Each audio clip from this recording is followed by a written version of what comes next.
Chapter 8:26. Su Fengyan laughed. It's not good for some skills to be too famous. Just like the go set by a top national player, its first appearance is usually earth-shattering. Over time, there will be a way to break it. South of the southern Tang, the weather is gloomy, the sun is abundant, and the plants and springs all contain evil qi. The human qi is connected to the heaven and earth, so it naturally produces miasma. The Dragon Palace has been rooted in southern Xinjiang for a long time, so they fight poison with poison. They collect grass miasma in March, yellow plum miasma in May, and sweet osmanthus miasma in September. They are neither smoke nor fog, but they are mixed into the bloodline. When you spit it out, it is called dragon saliva, especially the blood essence. Even if you are a top expert, as long as you don't have the physique of a Vajra realm, your body will rot after a drop of it. The woman stopped smiling, raised her sleeve to cover her face, and wiped the blood from the corner of her mouth. She even looked shy and coquettish. She stared at the nobleman who was familiar with many secrets of the Dragon Palace. If you insist on killing me, I'll destroy both jade and common stone. If we talk nicely, maybe we can both be happy. Su Fengyan raised his palm, and the dragon saliva was forced out of his palm. The woman didn't panic and fell into deep thought. Su Fengyan sat near the incense burner and sighed, "You really have an exquisite mind. If I were an ordinary person, even if I could suppress the dragon saliva, which is ranked in the top 5 of the southern border's gu arts, with the incense biscuits in the incense burner that require a guiding medicine, I'm afraid that when I bargain with you, I'll be dead." Also, the bearded man outside the palanquin was just a camouflage. He hasn't reached the first stage, and is at most a second stage master. Previously, when the 8 servants were forced to kneel, one of them didn't have to kneel, but he still hesitated and covered it up. It's really tiring to deal with you. Traps were set everywhere, and she was suppressed everywhere.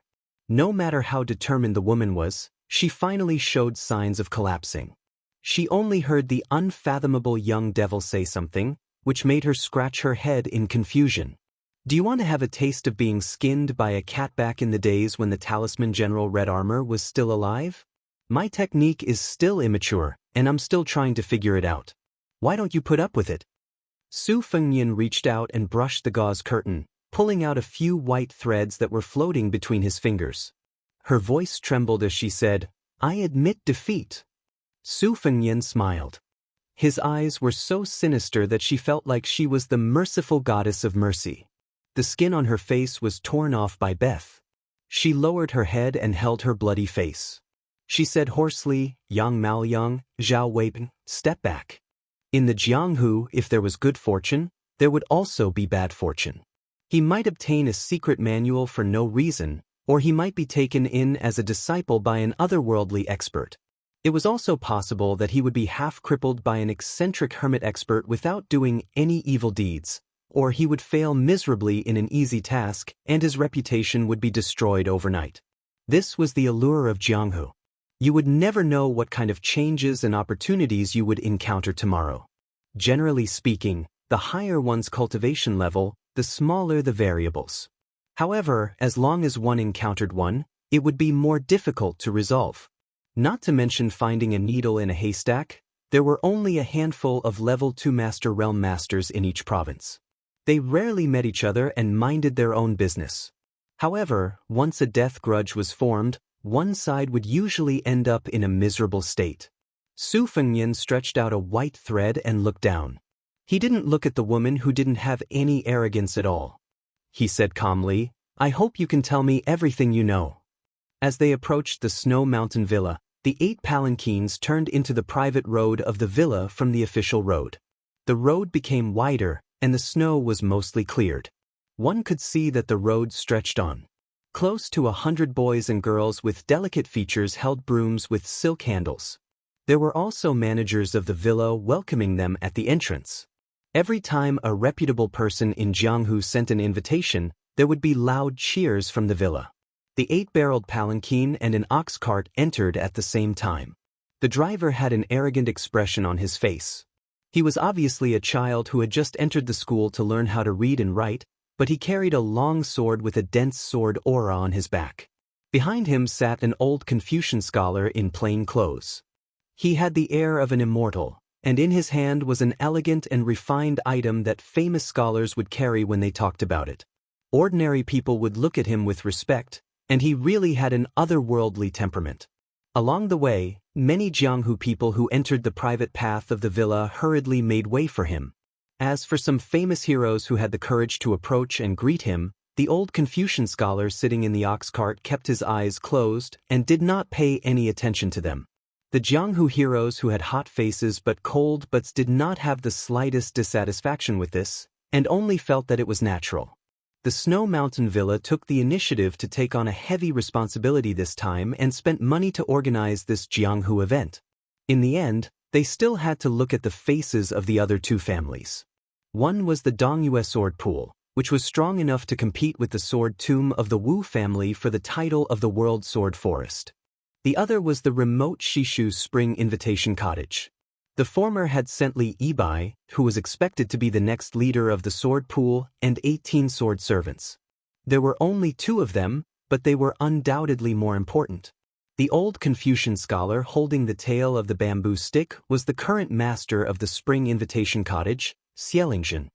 His cultivation was unfathomable, and he had never fought with anyone in his life. However, it was said that the Confucian scholar who could exchange swordsmanship with the sword emperor of Shishu was only capable of condemning people in speech and writing. There was an uproar on the road. The 8 palanquins of the dragon palace and the ox cart of the cottage came into view. Then, another group of eye-catching people came into view. 18 female swordsmen in the same style of fox fur rode on white horses. Their sleeves were as white as snow, and they looked like fairies. Even their scabbards were as white as snow. It was an eye-opener. For generations, the Dongyue sword pool would choose young girls with spiritual chi sword embryos and carefully nurture them into sword servants. These girls had to remain virgins for life. They were swords and also chastity for the sword pool. However, the Snow Mountain Villa didn't see the Dongyue sword pool's self-proclaimed genius of swordsmanship, Li Bai. There were 3 riders riding side by side. In the middle of them was a young man who looked spirited and bright, full of vitality. The rider on the left was dressed in black and had a horizontal blade at his waist. He had a cold expression and was tall and strong. His hair was slightly curled, and he looked heroic. The rider on the right was much inferior to his 2 companions. He had a short sword at his waist. He looked ordinary, had dark skin, and was short. When the man in the middle appeared on the private road of the Snow Mountain Villa, a large group of girls who had been waiting for a long time suddenly screamed. They shouted the words, "Qingbai," with infatuation in their eyes. The young rider in black laughed softly and said, "Brother Qian, you're still in such high demand. Let me see. Oh, there really are a few beauties. Why don't you give some of them to me?" The handsome young man blushed. The black-clothed swordsman laughed and reached out to rub his face. "Brother Qian, oh Brother Qian, your skin is even thinner than a girl's." When the girls saw this scene, they were even more obsessed. The young man with the surname Qian, who was called Qingbai, braced himself and purposely turned a blind eye. He brushed past the girls who adored him. His surname was Qian and his given name was Laifu. The surname Qian was a common surname, and the 2 words, Laifu, were far from Yang Chun by Shui. It was really interesting that such an elegant young man was given such a tacky name by his parents. In fact, Qian Laifu was born in the Lianghuai aristocratic family. 200 years ago, it was a big family that even the emperor's daughter hated to marry. Now, it could be considered a prosperous family, especially Qian Laifu. He was good at making Qingbai scholars' paper, imitating the Langxia Hall in Shu. It was far better than the craftsmen of the Rui Pavilion in the capital. Even the Suzhou Wu Weaving Bureau could not compare. At first, he wrote poems for the Ichuan invitations in the inner hall of the palace to fill in the blanks on the walls and pillars. He was known as the flower of the palace. Later, it evolved to the point that all the ministers of the imperial court used this paper. He was also good at writing graceful poems, which were extremely sentimental and lingering. In the scholarly circles, he was known as the 4 little families of the literary world, along with the down-and-out young phoenix of the Song family, Wang Chudong, who wrote, "The First Snow," on the Spring God Lake, and Su Weisheng of Bailiang. Each of them had their own strengths, and Su Weisheng won first place. Not to mention the many noble ladies in the Liang dynasty who admired Qian Laifu, who was known as Qinbai. There were also many heroines in the Jianghu who threatened to marry only him. On the 8th palanquin, Su Fengnian was sorting out his thoughts. The woman beside him, Lin Hongyuan, was actually the next palace master of the Dragon Palace. She admitted that this trip to the Quick Snow Mountain Villa was ordered by the King of Yen. Her main purpose was to help Li Yibai of the Dongyue Sword Pool to become the Wulin Alliance leader. For this, the Dongyue Sword Pool secretly gave the Dragon Palace 6 ancient treasured swords. Su Fengnian did not believe all of it. Lin Hongyuan's words were almost 90% true and 10% false, which was enough. This time, in the fight for the position of Wulin Alliance leader, Xianxia of the Spring Invitation Cottage was the most popular. Among the first-class sects, the Quick Snow Mountain Villa leaned towards the West Shu Cottage, which had been on good terms with them for generations. The sects and gangs in the southwest of Liang were also willing to join forces. However, it seemed that the young fort master of the Wild Goose Castle in Jizhou was also involved. This young lieutenant had an official status that no one dared to underestimate. There were also rumors that the young fort master of the Wild Goose Castle was very popular in the capital. He was brothers with the 2 sons of the former minister of war, Gu Zhentit. He had even gone hunting with the first prince, Zhao Wu, many times. In addition, there were some stragglers, but compared to these 3 parties, they were not worth mentioning. However, the Wulin Alliance leader today was not like the past where they could not interact with the imperial court. As long as they became the alliance leader, it was almost equivalent to connecting with the imperial court and entering the emperor's sight. After being recruited, they could help the emperor govern the Jianghu. If this was not a great life-saving talisman, what was it? The cultural pulse of the Central Plains could still be connected, but unfortunately, the martial courage of the Jianghu had been broken. Su Fengnian said softly, "The Spring Invitation Cottage, the Dongyue Sword Pool, and the Wild Goose Castle in Jizhou. They are all beautiful widows who can't keep their widowhood. There is someone secretly above." Chapter 827. The Suishue Mountain Villa was located on the shore of the God of Spring's South Lake, overlooking Hubei. The river was vast and majestic. After the heavy snow, the wonder of the sunset snow on the river was even more magnificent. The villa was built with ingenuity, and more than half of it was out of the lake. The Dragon Palace was as famous as the Suishue Mountain Villa in Jianghu. Living in the north, it was convenient to enjoy the lake's scenery. The secluded courtyard was even more elegant and clean, which made people's hearts beat faster. The walls were painted white and the tiles were blue. Painters were hired to make freehand paintings on the inner and outer walls of the house. While walking through the corridors, Lin Hongyuan also saw a small and humorous butterfly in love with a flower at the top of the corridor, which made her a little surprised. The floor of the main building was covered with transparent glass. Fishes in the lake could be seen faintly, either alone or in groups. Even though Su Fengnian was experienced and knowledgeable, he still admired the Suishue Mountain Villa's value for money. Many noble families that rose and prospered after the spring and autumn period didn't lack money, but they didn't have such a foundation. Many of the buildings were pieced together, and experts could see the difference between noble families and aristocratic families at a glance. Lin Hongyuan, whose face was torn off, went to tidy herself up and put on a clean set of clothes. Su Fengnian, who was squatting on the glass floor and counting fishes, looked up and was stunned. It was a young woman with thick eyebrows and big eyes. She wasn't stunning, but because her eyebrows and eyes were rare, she was not easy to forget. Su Fengnian didn't have a good impression of the Dragon Palace. She was just a servant girl kept by the number 1 of the left of river, Nailan Yusi. This was also the reason why the 2 women dared to risk their lives on the 8-bar palanquin.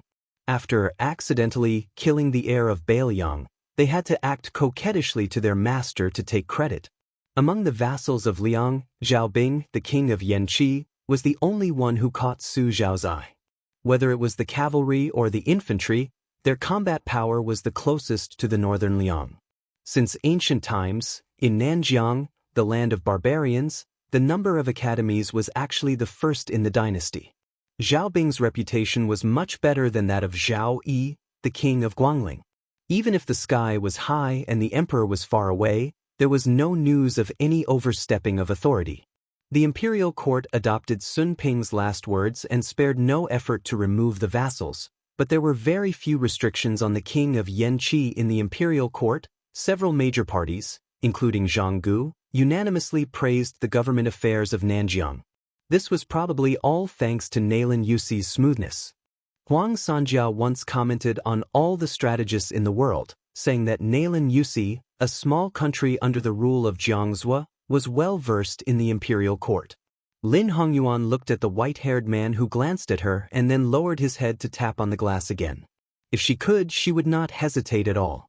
She would chop off his limbs, cut off his eyeballs, make him deaf, and then force him to be mute. She would turn him into a human puppet and put him in a big vat, making him live a life worse than death for decades. But the problem was that Lin Hongyuan had no chance of winning at all. She was taught by her mother and had been scheming and vicious since she was a child. But there was one thing she learned from her good-for-nothing father. Su Fengnian suddenly said, "When you return to the Dragon Palace, either Nalin Yuxi will beat around the bush or the Prince of Yen will ask you about the details of our daily life.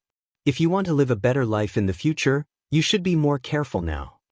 Lin Hongyuan moved a chair to sit on the edge of the glass floor. She raised her arm, put two fingers together, and slowly wiped her eyebrows. She smiled and said, "Young Master Su is really a good person who repays evil with good." Su Fengnian said calmly, "I know a little about Xie Lingjin from the cottage, Li Yibai from the Dongyue sword pool, and Li Huoli from the Yanbao fort in Jizhou. I haven't heard much about these two young talents. Tell me more about them." Lin Hongyuan took off his boots and sat cross-legged on the chair. His hands massaged the soles of his feet casually. After thinking for a while, he said carefully, "I know Li Yibai better. When he traveled thousands of miles with his sword, he came to the Dragon Palace. I also accompanied him to the south border, almost to the South Sea. His swordsmanship is superb. Because he came from the sword forest sacred ground, he naturally has a good understanding of swordsmanship. Time after time, he sharpens his swordsmanship and points to the key points. Gradually, he has the aura of an ancient sword fairy. If it weren't for his plain appearance, I might have fallen in love with him. However, Li Yibai has a weakness. He cultivates the out-of-the-world swordsmanship, but he cultivates the out-of-the-world swordsmanship. Because the Dongyue sword pool and the Dongyue royal family are attached to the imperial court, they urgently need someone to stand out and stabilize the marriage between the sword pool and Liang. This is a knot in Li Yibai's heart. When he returned from the Lingnan Mountains, Li Yibai happened to get a sword manual of the Great Qin dynasty. I wonder how he has been practicing it these years. Young Master Su, you should know that the martial artists in Jianghu are not only afraid of the people of the three sects monopolizing the time, but also afraid of the new swordsmen stepping on the shoulders of the seniors in swordsmanship. Young Master Su, even if you have a great divine ability and even a few Lin Hong apes are no match for you, that's only because Lin Hong apes happen to be subdued by one thing. Li Yibai is different. Don't be careless and become his sword test stone. Chapter 828. At this point, Lin Hongyuan deliberately paused. She thought that this guy would be arrogant and neglectful. Unexpectedly, he nodded and pursed his lips, indicating that he understood. Lin Hongyuan suppressed the gloom in her heart and continued, "As for Li Huoli, Wild Goose Castle in Ji Province has never had any relationship with the Dragon Palace. I only know that the Han family in Ji Province was killed by the imperial court. Wild Goose Castle, as one of the important towns in Ji Province's border, was once a trusted subordinate of the Han family. Their owner, Li Jinjiang, was suspected of betrayal, so Wild Goose Castle's reputation has never been good in Jianghu. Li Huoli, who gained a lot of military exploits at the border, did not have any bad deeds in Jianghu. He only joined the army at the age of 14 or 15, and last year when he was 20, he was able to become a commandant with real power to command 6,000 people. Even 10 surplus generals can't compare with him. Presumably, Li Huoli has his own advantages." Lin Hongyuan seemed to be amused by herself. She smiled and said, praising Li Huoli's shrewdness in front of young Master Su. "I really feel that I'm funny." Su Fengnian shook his head and said, "If you want to be successful at the border, even if you're a descendant of a general, it's not easy to come by. Compared to the narcissistic Li Yibai, I care more about Li Huoli." Lin Hongyuan sighed in her heart. She was disgusted and even loathed such an opponent. The more Su Fengnian acted contrary to the rumors of a hedonistic son of rich parents, the more fearful she was. Lin Hongyuan's mystical secret arts were endless, and she was adept at scheming. Even if her opponent was a first-grade Vajra realm expert, she would still dare to fight him head-on. There were 4 first-grade Vajra realm, and the threshold was as high as the Dragon Gate. Apart from the people of the 3 religions, the Vajra realm was the limit. Most people could only dream of reaching the Shenfinger realm. If a martial artist stepped into the celestial phenomenon realm step by step, he would dare to challenge the saints of the 3 religions. In layman's terms, he would be willing to sacrifice himself to drag the emperor down from his horse. Su Fengnian stood up and asked, "The Snow Villa will elect the Wolin Alliance chief the day after tomorrow. According to your estimation, how many people will come to join in the fun?" Lin Hongyuan blurted out without thinking, "There are at least 4,000 or 5,000 people, but the villa itself can only accommodate more than 200 people. Fortunately, there are many private villas, inns and taverns on the south side of the Spring God Lake, which can probably accommodate more than 1,000 people. The rest of the Wolin people have to live in the big and small towns 50 miles away, where good and bad people are mixed together. The only people who can really talk are the 200 or 300 guests who live in the Quickie Snow Villa. The villa must be happy and painful. The happy part is that the Quickie Snow Villa has never been the focus of the world. It welcomes guests from all over the world, which raises the status of the villa in Jianghu. The pain is that the 200 or 300 masters of various trades are not easy to serve. If something goes wrong, I'm afraid that a red light will turn into a white light. Whoever lives in a good yard, who lives in a bad yard, whose maids in the yard are more beautiful, will be personally received by the villa master. These people all have small calculations in their minds. It's easy to talk about the Dragon Palace, who pays attention to them, but some of the gang leaders who are neither good nor bad, who don't have any big skills, but they pay attention to small schemes, which can be said to be endless. It's a test of the Quickie Snow Villa's ability to receive people. Su Fengnian glanced at Lin Hongyuan, who was at her fingertips, and invisibly compared her with Zi of Mount Huishan. They were really different. He smiled warmly and said, "I didn't know that you know the ways of the world. Have you been managing the affairs of the Dragon Palace all these years?" Lin Hongyuan laughed at herself and said, "If it weren't for this delay and smiling apologetically every day, I would have been a real level 1 master." The door of the hall was opened. The bearded man Zhao Weiping stood at the door and knocked symbolically. Lin Hongyuan said indifferently, "Say it." The saber man who had worked for the Dragon Palace for many years said in a deep voice, "It is said that a little celestial master came to Dragon Tiger Mountain, who first went to stop the crazy monk of the western regions, Xianxia. The only son of the prince of Qingqing, Wuxia, also visited the snow villa with Qiumian." Su Fengnian was no stranger to Xianxia, who once blocked Dong Tai's sword on the mountain. Wuxia was even more so. When he went to Qingyang Palace on horseback, he had dealt with the father and son. Wuxia was beaten to a pulp. Wu Lingsu was nominally a prince of Liyang with a different surname. The prince of Qingqing, who only used some unorthodox methods to charm the emperors and ministers, was not worth mentioning compared to Su Shao, the vassal king.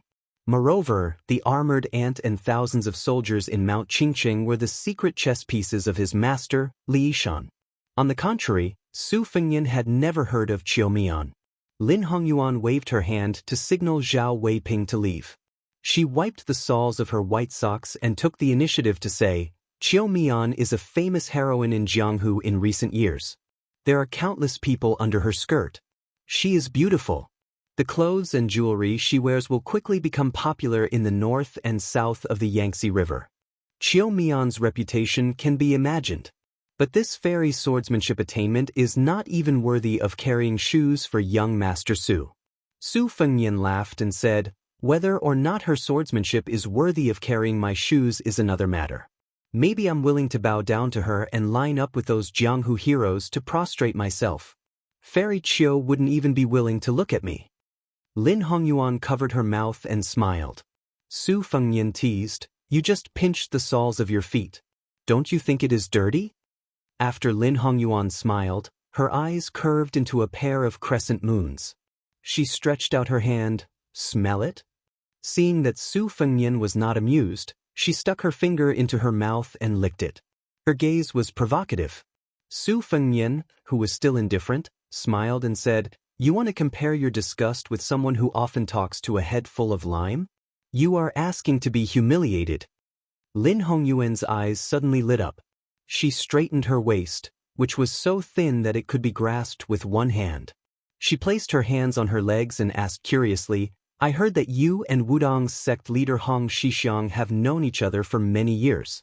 You even fought with Plum Wine, the invincible war saint? As long as you are willing, I will promise you anything. Even if I give my body to you, I will probably think that you are the one who lost out. In my life, I only admire these two strange men. If I were to live with one of them while the other forgot about Jianghu, TSK, even if I, Lin Hongyuan, became an immortal, I would not be willing." Su Fengnian dismissed it with a laugh and did not respond. But when they left the hall and arrived at the waterfront corridor, the fog on the lake became thicker and thicker. The world was a vast expanse of whiteness. Su Fengnian leaned on the railing. Lin Hongyuan hurriedly put on her shoes and followed behind him. She was still unwilling to give up. If outsiders saw this scene, they would most likely mistake them for a pair of Jianghu sons and daughters. Su Fengnian said softly, "Say, if we kill Xiaolingzhen, Li Yibai, and Li Huoli in one go, wouldn't it be very interesting?" Lin Hongyuan's expression was complicated. She asked in a low voice, "Can we kill them?" Su Fengnian laughed, "We will know after we try." Chapter 829. The mist on the surface of the lake was steaming, making it look like a fairyland. At this moment, a melodious and clear sound came from the mist. Lin Hongyuan pricked up his ears to listen to the sound of the flute, dissipating the bloody smell brought by Su Fengnian's shocking words. Lin Hongyuan was intoxicated by the sound and simply closed his eyes. He seemed to be a famous flute player. He murmured, "The Deer Waste Ridge under Mount Huey's Uniu Mound is surrounded by many purple bamboos. I don't know why there are green bamboos. There are moss clinging to the bamboo legs. The bamboo shoots are extremely bitter and can't be eaten. They are also called bitter bamboo, but they are most suitable to be used as flutes. I have never heard of this little song before. Listening to it, my ears are full of bitterness. I don't know how bitter the flute player's heart must be. Bitter green, bitter green, bitter green. It's talking about this person and this flute." Su Fengnian didn't have as many feelings as Lin Hongyuan. He spoiled the mood and said, "According to your flattery, if the flute player is handsome and handsome, just imagine him blowing across the river with a bitter face. Then he will be able to seduce a passing heroine. She will probably be unable to resist holding him in her arms and loving him tenderly." Sure enough, after Su Fengnian's remarks, Lin Hongyuan leaned back against the railing and stroked his forehead helplessly. Su Fengnian twirled a strand of hair around his temples and asked, "How many people in the world do you think can wipe out the Snow Mountain Villa in one breath?" Lin Hongyuan's eyebrows trembled. After thinking seriously, he said, "Wang Xinji, Tuoba, and Dong Tai. It can't be more than that." Mr. Nalen said that in the past 500 years, other than Wang Xinji who can compete with Ancestor Lu, no one else can achieve this feat. Beimang's god of war was close behind in the martial arts evaluation, but he surpassed the other 8 people by a large margin. Of course, to be precise, he was behind the Peach Blossom Sword deity by 7 people. Even if other people became saints from the 3 sects, such as Chao Chongqing and the white-robed monk Li Xiaoxin, they would not be able to do it. This was because it went against their conscience. Once they entered sainthood, the heavenly phenomenon was too important. Once they went against the natural order, they would suffer a severe drop in their realm.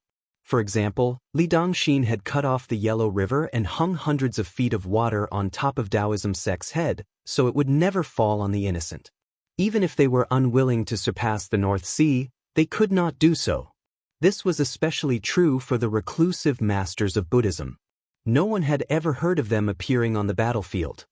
The Taoist priests of Mount Longhu would only receive orders to open altars, set up rituals, and build auspicious Taoist temples to accumulate merits. How would they dare to kill the innocent? When it comes to Dong Tai, a carefree earth immortal, most of them will not lower themselves to the same level as ordinary people.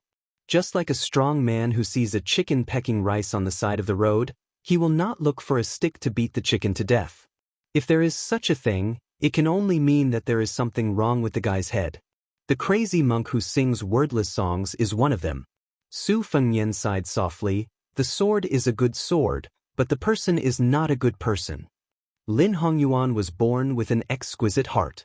He immediately understood the meaning and asked carefully, could it be that the monk was an extremely brilliant swordsman before he shaved his head?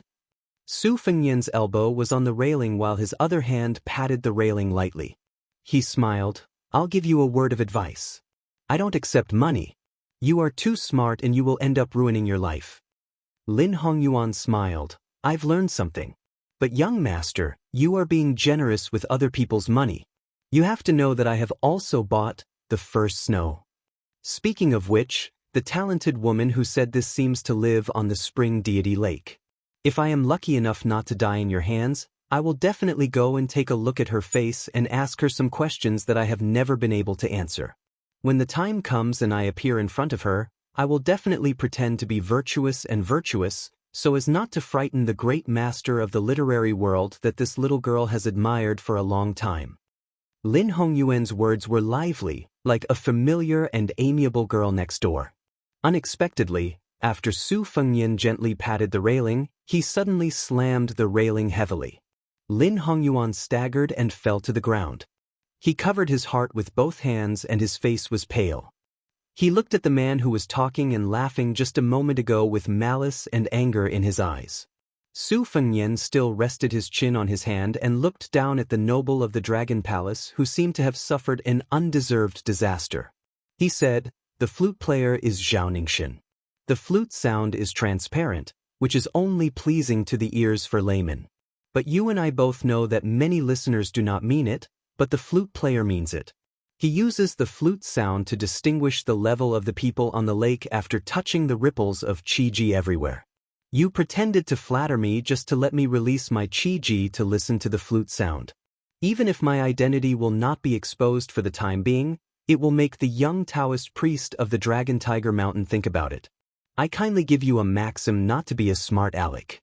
Lin Hongyuan, whose Qi was chaotic like boiling water, endured the piercing pain and asked bitterly, "What kind of strange technique is this? You actually managed to take over my Qi by relying on a simple beat?" Su Fengyan smiled and said, "There's no harm in telling you. I secretly learned from a blind female zither player in Beimang's 18 beats of the Wuxia. Originally, I did not know the technique and only knew the form. Later, after a battle, I could be considered to have climbed to a higher position and looked further. Coincidentally, you were not sensible, so I played with you." Lin Hongyuan shouted crazily and sternly, "Su Fengyan, what do you have to do with that human cat Han Diaosi?" Previously, the finger mystery technique that tore my face and peeled the cocoon was Han Diaosi's unique skill. Now, the trick of seizing people's heart is clearly similar to Han Diaosi's method of digging people's souls. Su Fengyan ignored the extremely angry woman and turned his head to look at the white fog in the lake. He said to himself, "That cat's head is really a good thing. It's much better than the head of the fifth raccoon." A wisp of vermilion jumped up and down in the mist. It was silent, joyful, and wanton. Su Fengyan, who had been holding his cheeks, had a warm look in his eyes. Lin Hongyuan looked up at this time and happened to stare at his pair of red phoenix eyes. She was in a daze. How could one have both the handsome horse and the autumn wind in the north and the apricot flowers and misty rain in the south? How could this devil, who made her afraid, have such a warm side? Lin Hongyuan did not know what he saw or what he thought. At that moment, she only felt that if she could make him into a human puppet in this life, she must keep his eyes. Su Fengyan stood up and stretched his neck lazily. He bent down and looked into Lin Hongyuan's eyes. There are several kinds of pseudo-Xian finger skills in the Dragon Palace. I taught you one, so you have to teach me one. Lin Hongyuan felt anxious and miserable. She thought, then why don't you stand still and let me torment you until your ocean of qi is boiling? Let me beat you until you are half dead. She could only purse her lips tightly. Su Fengyan touched Lin Hongyuan's eyebrows with his fingertips. He did not have the posture of bargaining at all. He smiled and said, I have seen a lot of finger mystery techniques, but the more this thing, the better. You, Lin Hongyuan, will be the woman of the master of the Dragon Palace in the future. You have a bright future. If you die in the Snow Mountain Villa for no reason, what else can you do except as a secret joke? I don't have a big appetite. I'm not asking you to say all of them. As long as there is one, we are even. How about it? Next, you have to complete the task given to you by Mr. Nalen. I will kill my people. Lin Hongyuan sneered and said, You can't kill me because you want this? Su Fengyan did not have the time to be gentle with her. With a light tap of his finger, Lin Hongyuan, who had been heavily hit between the eyebrows, crashed through the railing and fell into the lake. Then, she seemed to be kicked back to the outer corridor by a water ghost, becoming a drowned rat in the middle of winter. Su Fengyan squatted beside her and crossed his arms. Lin Hongyuan vomited a mouthful of blood. Apparently, she was not as energetic as before. She said dejectedly, If you go back on your words and know what you want to know, you will still kill me in the end. So what? Su Fengyan's eyes were clear. He shook his head and said, You can rest assured. I have a message for you to tell your benefactor, Mr. Nalen. Whether it's Zhao Weiping or that sneaky young Maoliang, none of them are qualified. Lin Hongyuan steadied her breath and sneered, To understand the mystery of finger mystery, is it as easy as reciting a few lines of poetry? Young Master Su, could it be that you're a rare genius like Wang Xianji? Su Fengyan held his belly and laughed. Lin Hongyuan was confused. Su Fengyan pointed at Lin Hongyuan and said shamelessly, I thought I was already a jinx. I didn't expect you to be better than me. You are right. Lin Hongyuan lamented. He really wanted to break this bastard's 3 legs with one punch. Su Fengyan restrained his smile and said, Seriously, you should first talk about the meaning of the mysterious finger skill hidden in the Dragon Palace. If it's not useful to just talk about it, I don't mind being your practice body. You can wait for a chance to take revenge openly. Lin Hongyuan hesitated for a moment, and it was obvious that he was struggling with himself. Su Fengyan mocked, Lin Hongyuan, do you know that it's because you know too much about mechanism algebra that it's easy for you to be blinded by a single leaf? Women don't have courage and only know how to play petty tricks. They can't achieve great things. Extreme wisdom is bound to be hurt. This wisdom is small wisdom and not the wisdom of the root. Truly smart people will pretend to be stupid and be willing to suffer losses. If it was that woman from Mount Hui, she would have already done business with me based on her intuition. She is the one with the root of wisdom. You're too petty. I always think that a woman's intuition is very similar to the foresight of the root of finger mystery. Lin Hongyuan didn't disappoint Su Fengyan. She went straight to the point and asked indifferently, Have you ever personally copied the tablet? Su Fengyan shook his head. Lin Hongyuan frowned. After her eyebrows relaxed, she said, The Dragon Palace saved a Taoist great spiritual master 300 years ago and passed on a unique mystery finger mystery to that generation's patriarch. It was similar to a copy. Su Fengyan was originally concentrating. Suddenly, he smiled and said, Change your clothes first. Lin Hongyuan didn't refuse.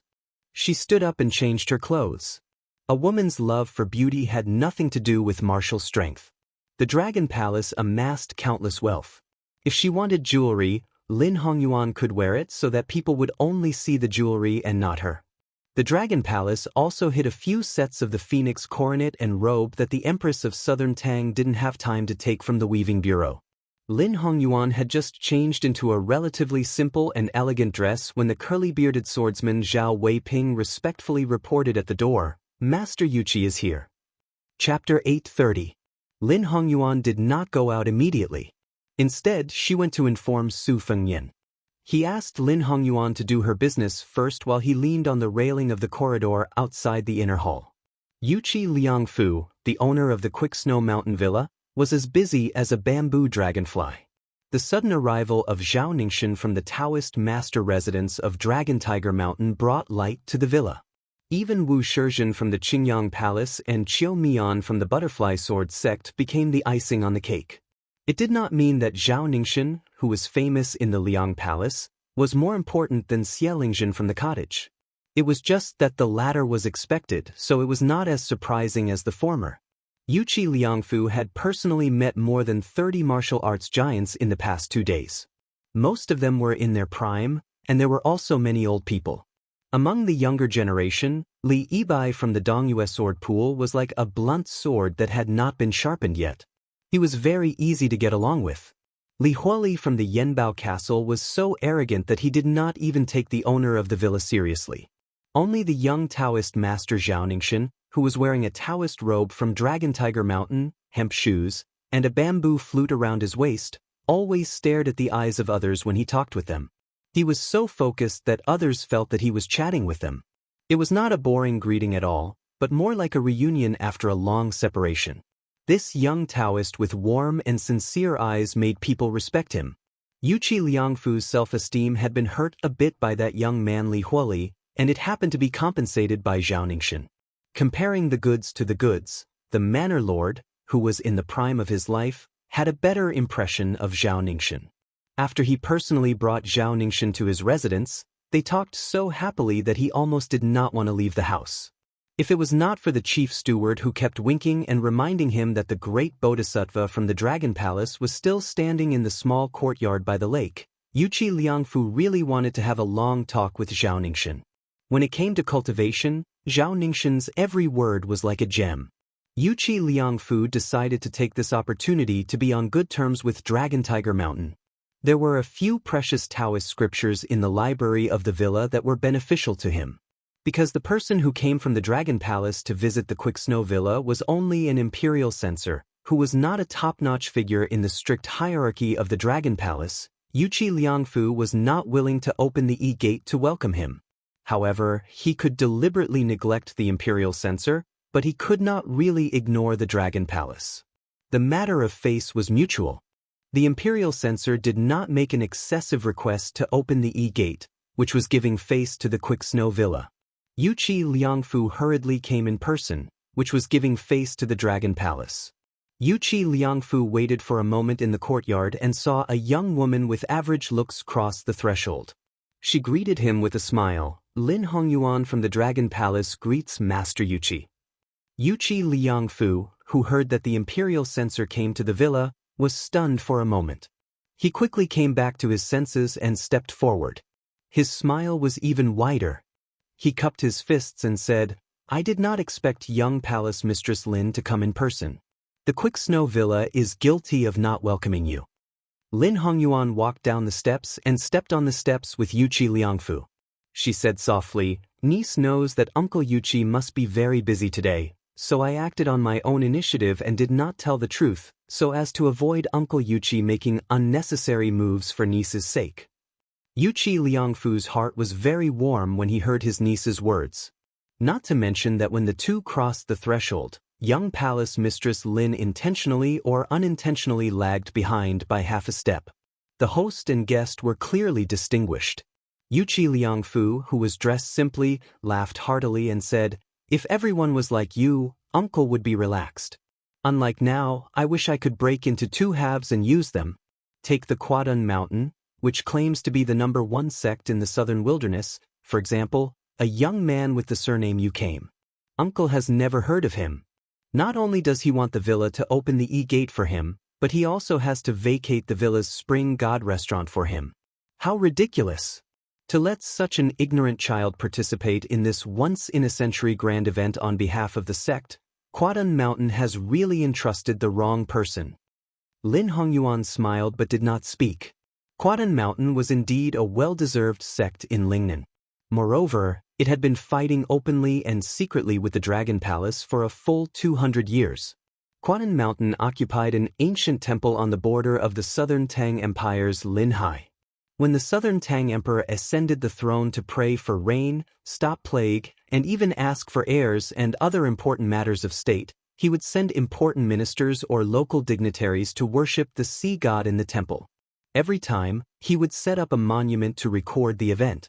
So far, there were 29 Tang monuments. After Liang unified the spring and autumn period, because Bailiang dominated the northwest gateway, there were only 2 options for demoted officials. The officials were either sent to Liao and Lingnan, with the latter being the majority.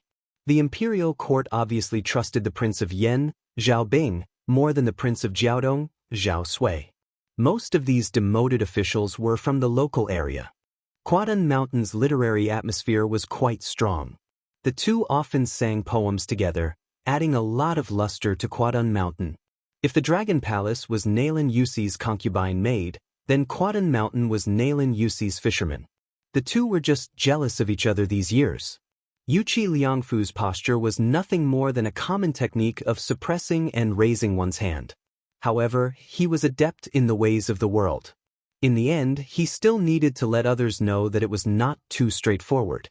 Otherwise, if he blindly kept it hidden, others would not know whether he was good or bad. What would that be? Lin Hongyuan did not agree. She deliberately stepped on Quadun Mountain a few times. This would only make Yuqi Liangfu, the old fox, look down on the Dragon Palace behind her. The two sat on the yellow rosewood armchair. Yuqi Liangfu put his hands on the smooth armrest, while Lin Hongyuan sat upright and still. Her back did not touch the back of the chair at all, showing the etiquette of a junior. In the eyes of Yuqi Liangfu, the middle-aged man who sat on the first armchair in the Quick Snow Mountain Villa quietly withdrew his hands from the armrest and asked gently, "Niece, are you used to living here? The Spring God Lake is not like the Dragon Palace. In winter, it is always cold to the bone. Now it is snowing heavily. In the villa, there is an elegant and quiet courtyard paved with earth dragons. It is my daughter's boudoir. If you don't mind, you can move there to rest. Uncle's daughter has been fascinated by the Dragon Palace for a long time. She always complains to me that she was born in the wrong body. She should be a fairy in the Dragon Palace." Lin Hongyuan smiled and said, "If Sister Yuqi goes to the Dragon Palace, I will definitely give way." Yuqi Liangfu laughed and waved his hand. "Her half-baked swordsmanship is just a frog at the bottom of the well. I hope she can quickly find a good family to marry." Lin Hongyuan's eyes narrowed into crescents. "Sister Yuqi will not worry about marriage? In my opinion, she will definitely bring home a son-in-law of level 1 realm for uncle in the future." Yuqi Liangfu chuckled and said, "Thank you for your auspicious words." Immediately, a melancholy expression appeared on the Quick Snow Mountain Villa's master's face. "This damned girl. Uncle gets a headache every time she talks about it. I don't know where she heard some absurd rumors, but she is dead set on that Bailiang heir whom she has never met before. She says that he is the most heroic man in the world. When she talks about His Royal Highness, she is so familiar with it that it is as if she is possessed. Half of Uncle's white hair is because of her. Niece, in Uncle's opinion, although your sister Yuchuan is older than you by a few years, she is still thousands of miles away from you. Uncle still wants you to move there and persuade her on Uncle's behalf. When I try to reason with her, it goes in one ear and out the other. It is useless. If you talk to her, she will definitely be willing to listen. If she can really come out of a dead end, Uncle will personally take her to the Dragon Palace to visit and thank them in person." Lin Hongyuan's eyes flashed with an undetectable oddness, but he quickly said, "Then I'll stay at Big Sister Yuchi's place alone. As long as Big Sister Yuchi doesn't drive me away, I'll shamelessly stay here. Uncle will casually arrange a remote courtyard for these servants. Uncle, you don't have to be polite to your niece." Yuqi Liangfu laughed happily and said loudly, "It is hard to say about others, but there is absolutely no reason for you to feel wronged. You can continue to live in this courtyard without worry. Although the Quick Snow Mountain Villa is not comparable to the Dragon Palace, it is not so shabby that a courtyard is not presentable. Uncle will leave the words here today. In the future, this courtyard will be left to you. You can come and play at any time. When you are not living here, you are not allowed to enter the courtyard except for letting the maids clean it diligently. Come, Uncle will take you to your sister Yuchi. Lin Hongyuan stood up and shook her head. Uncle, you go ahead with your work. I still have some scattered things to pack. I will ask the way to Sister Yuchi and leisurely enjoy the scenery along the way. Yuchi Liangfu stood up and thought for a moment before nodding. That is also fine. I will first send someone to inform that girl. Uncle is sure that you two will hit it off at first sight. Lin Hongyuan jokingly said, Uncle, you should hurry up with your work. Your niece still has to worry about how to give Sister Yuchi a meeting gift that will not be degrading. Yuchi Liangfu politely said a few words, his face full of undisguised pleasure. He quickly walked out of the courtyard with the chief steward who had been silent all this time. After walking for more than 100 feet, Yuchi Liangfu looked back at the courtyard and sighed. If Yu Chuan had half of Lin Hongyuan's shrewdness, I, as her father, would not have to worry. The old steward, who was close to 70 years old, softly comforted, Manor Lord, eldest Miss Pure Heart is precious. As the old saying goes, those who cherish fortune will have it. Yuchi Liangfu laughed and scolded, what ancient saying? Most likely, it was made up by you again. That girl Yu Chuan was right. We should publish a cautionary tale for you. It won't be much worse than the first snow. The old steward looked as if he had drunk a pot of wine. He stroked his beard and smiled. You must understand and not deceive yourself. Manor Lord, I am just a half-baked person. Don't make a fool of yourself. Yuchi Liangfu stretched out his hand and pointed at the old steward. Chapter 8:31. The two rushed to the next courtyard, where lived a sect that was one of the top 3 in Jianghu when it came to poisons. It didn't matter if they were friends or not, but they definitely couldn't be enemies. Yuchi Liangfu had to brace himself to deal with them. He heard that the eccentric old man liked men. For this reason, the Quick Snow Manor hired 2 handsome young men from a brothel in Xianxia City to live in the courtyard. They were discreetly hidden among the maids, just in case. Yuchi Liangfu was deeply moved as he walked. This time, in order to win the election of the Wulin Alliance leader, Zhuangzi had paid a great price not only in the Spring Invitation Cottage but also in the Dongyue Sword Pool. Just the unremarkable ingredients alone cost more than 3,000 taels of silver a day, not to mention the extravagant expenses of renting expensive young men from the brothel. In the courtyard, Lin Hongyuan walked to the outer corridor and saw Su Fengyan sitting against the wall outside, fiddling with something with his head lowered. She smiled and said, Have you heard? That Miss Yuchi is very stubborn about you, young master. Su Fengyan raised his head, revealing an unfamiliar face. He wore a root-shaped face that hadn't been used much since his Beimang returned. He smiled and said, This Miss Yuchi's taste is very good, unparalleled in the world. The corner of Lin Hongyuan's mouth twitched. Su Fengyan stood up and smiled. Go get me an ordinary mink hat. Let's make another bet. Lin Hongyuan asked, What bet? Su Fengyan crossed his fingers and stretched them to the top of his head. He lazily shook his head.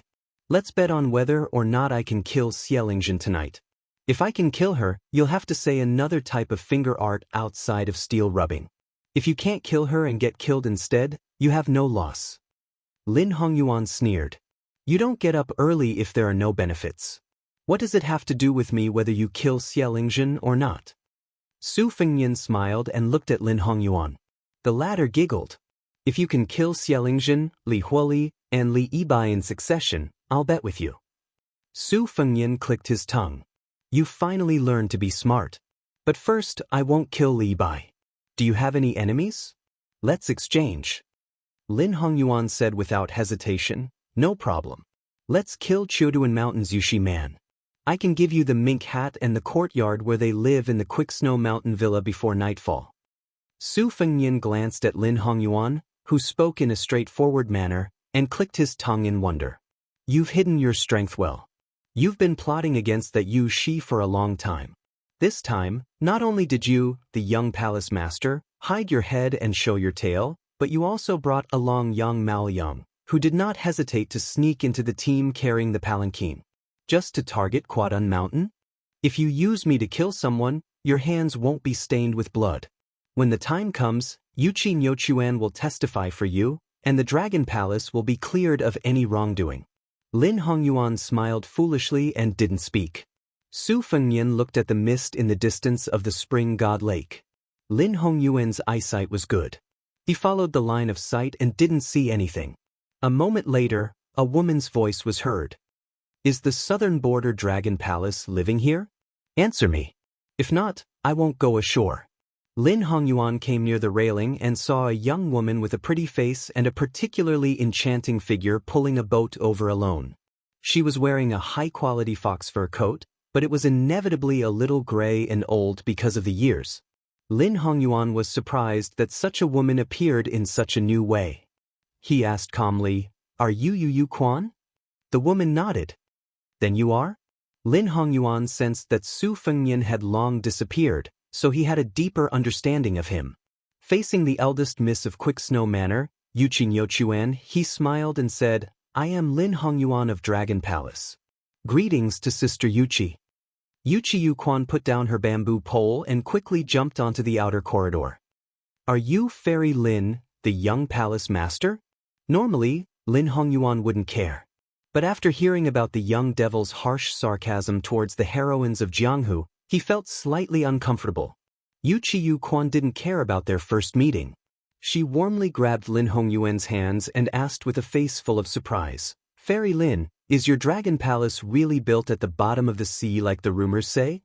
Lin Hongyuan thought to himself, being admired by such a silly girl doesn't seem to be something to be proud of. Yuchi Yu Quan's face suddenly turned cold. She said fiercely, What are you hiding for? The big man come out. Hey, the one in the room, I'm talking about you. You were in the outer corridor just now, but now you're less than 30 feet away from me. Don't think that I don't know where you are just because you're behind a wall. Lin Hongyuan was shocked to the extreme. Could it be that this girl was the same kind of ruthless person as the one surnamed Su, and both liked to play the fool? Inside the room, Su Fengnian was also quite shocked. After hesitating for a moment, he calmly walked out of the room. Lin Hongyuan, who was standing side by side with Yuchi Yu Quan, quietly raised his hand and made a swift and fierce gesture, silently asking Su Fengnian if he should kill this hidden danger. Su Fengnian turned a blind eye to it. He was in the middle of preparing his words. But he didn't expect that the girl would stare at Su Fengnian's white hair. Then, with a jump, she rushed in front of Su Fengnian. Almost nose to nose, she said in a shocking tone, Ha, I knew it was you, Su Fengnian Bailiang. Su Fengnian didn't wait for her to say the words His Royal Highness. He directly knocked out this girl with a karate chop. He thought that there would be more twists and turns, but he didn't expect that this karate chop, which was more probing than murderous, would go so smoothly. She rolled her eyes without any resistance, and then her delicate body fell limply into his arms. That's it? Lin Hongyuan really couldn't stand this kind of boring turn of events. He originally thought that this Yuchi sister and the one surnamed Su would have a good show of a snipe and a clam fighting for several hundred rounds until the sky turned dark. It would be good if they fought from the outer corridor to the surface of the lake. Lin Hongyuan was glanced at by Su Fengnian and felt somewhat guilty. He asked in a small voice, Then should I still go to Yuchi Yu Quan's house? If I can't find her at the Snow Mountain Villa, it won't be easy to wrap things up. Su Fengnian said without hesitation, Drink. Go find a jug. First, fill your mouth with the smell of alcohol, pretend to be drunk, and then pour a few mouthfuls into her mouth. If anyone asks on the way, just say that you regret not having met earlier, and help her back to the house. The 2 matters of the mink hat and the 3 people's residence, do as instructed. 1 night is enough. Lin Hongyuan was silent. Su Fengnian, who was still holding Yuchi Yu Quan, frowned and said, Are you deaf? Lin Hongyuan sighed, No wonder Mr. Nalin praised you so much in private. Su Fengnian carried Yuchi Yu Quan on his shoulder, turned around and walked back into the house. He sneered, Do you think that was a compliment? A truly intelligent person won't be valued by the opponent before they exchange blows. Lin Hongyuan followed behind him, laughing to himself. If there was still a chance to make him into a puppet, he wouldn't have given him a mute drug. After all, listening to him speak, whether it was reasonable or not, was quite interesting and could relieve boredom. Su Fengnian casually threw the fainted Yu Quan on the armchair and began to close his eyes to concentrate. In less than an hour, dusk was approaching.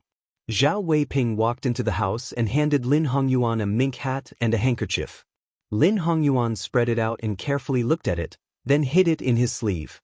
He walked to the corner of the hall and took out a winter sweet that needed to be changed every day from a vase.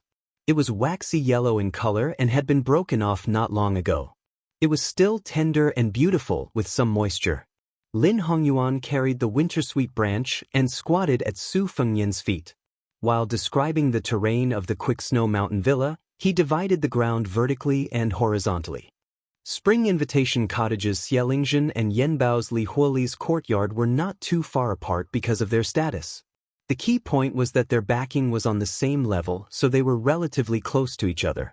Only Yu Shiman's courtyard was separated by half a li in a straight line.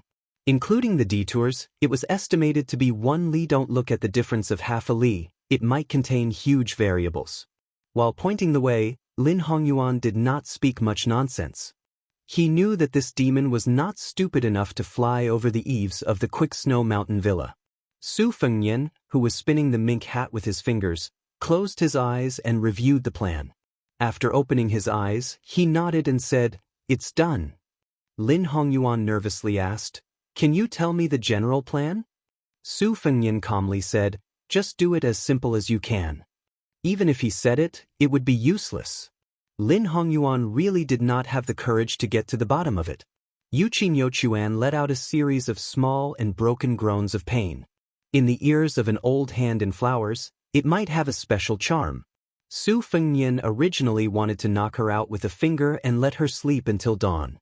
After thinking about it, he gave up and gently patted her face. Yuqin seemed to have used up a lot of strength to open her eyes. Her face was blank and absent-minded. Su Fengnian and her sat in an armchair facing each other. He calmly said, "You will answer whatever I ask." She unconsciously nodded her head. Su Fengnian asked, "How did you know of my existence?" Yuqin finally came back to her senses a little, but she still felt that her entire body lacked strength. She wanted to speak to him a little louder, but she did not have the strength. She wrinkled her nose and said with hidden bitterness in her eyes, "I smelled it. My nose has been very sensitive since I was young. When I was young, my mother often laughed at me for being like a puppy. Why did you hit me the moment you saw me? Even if you are Su." Su Fengnian's expression was cold as he directly flicked his finger on her forehead. The pain caused her entire body to emit cold air. She did her best to wrap her arms around her shoulders, on the verge of tears.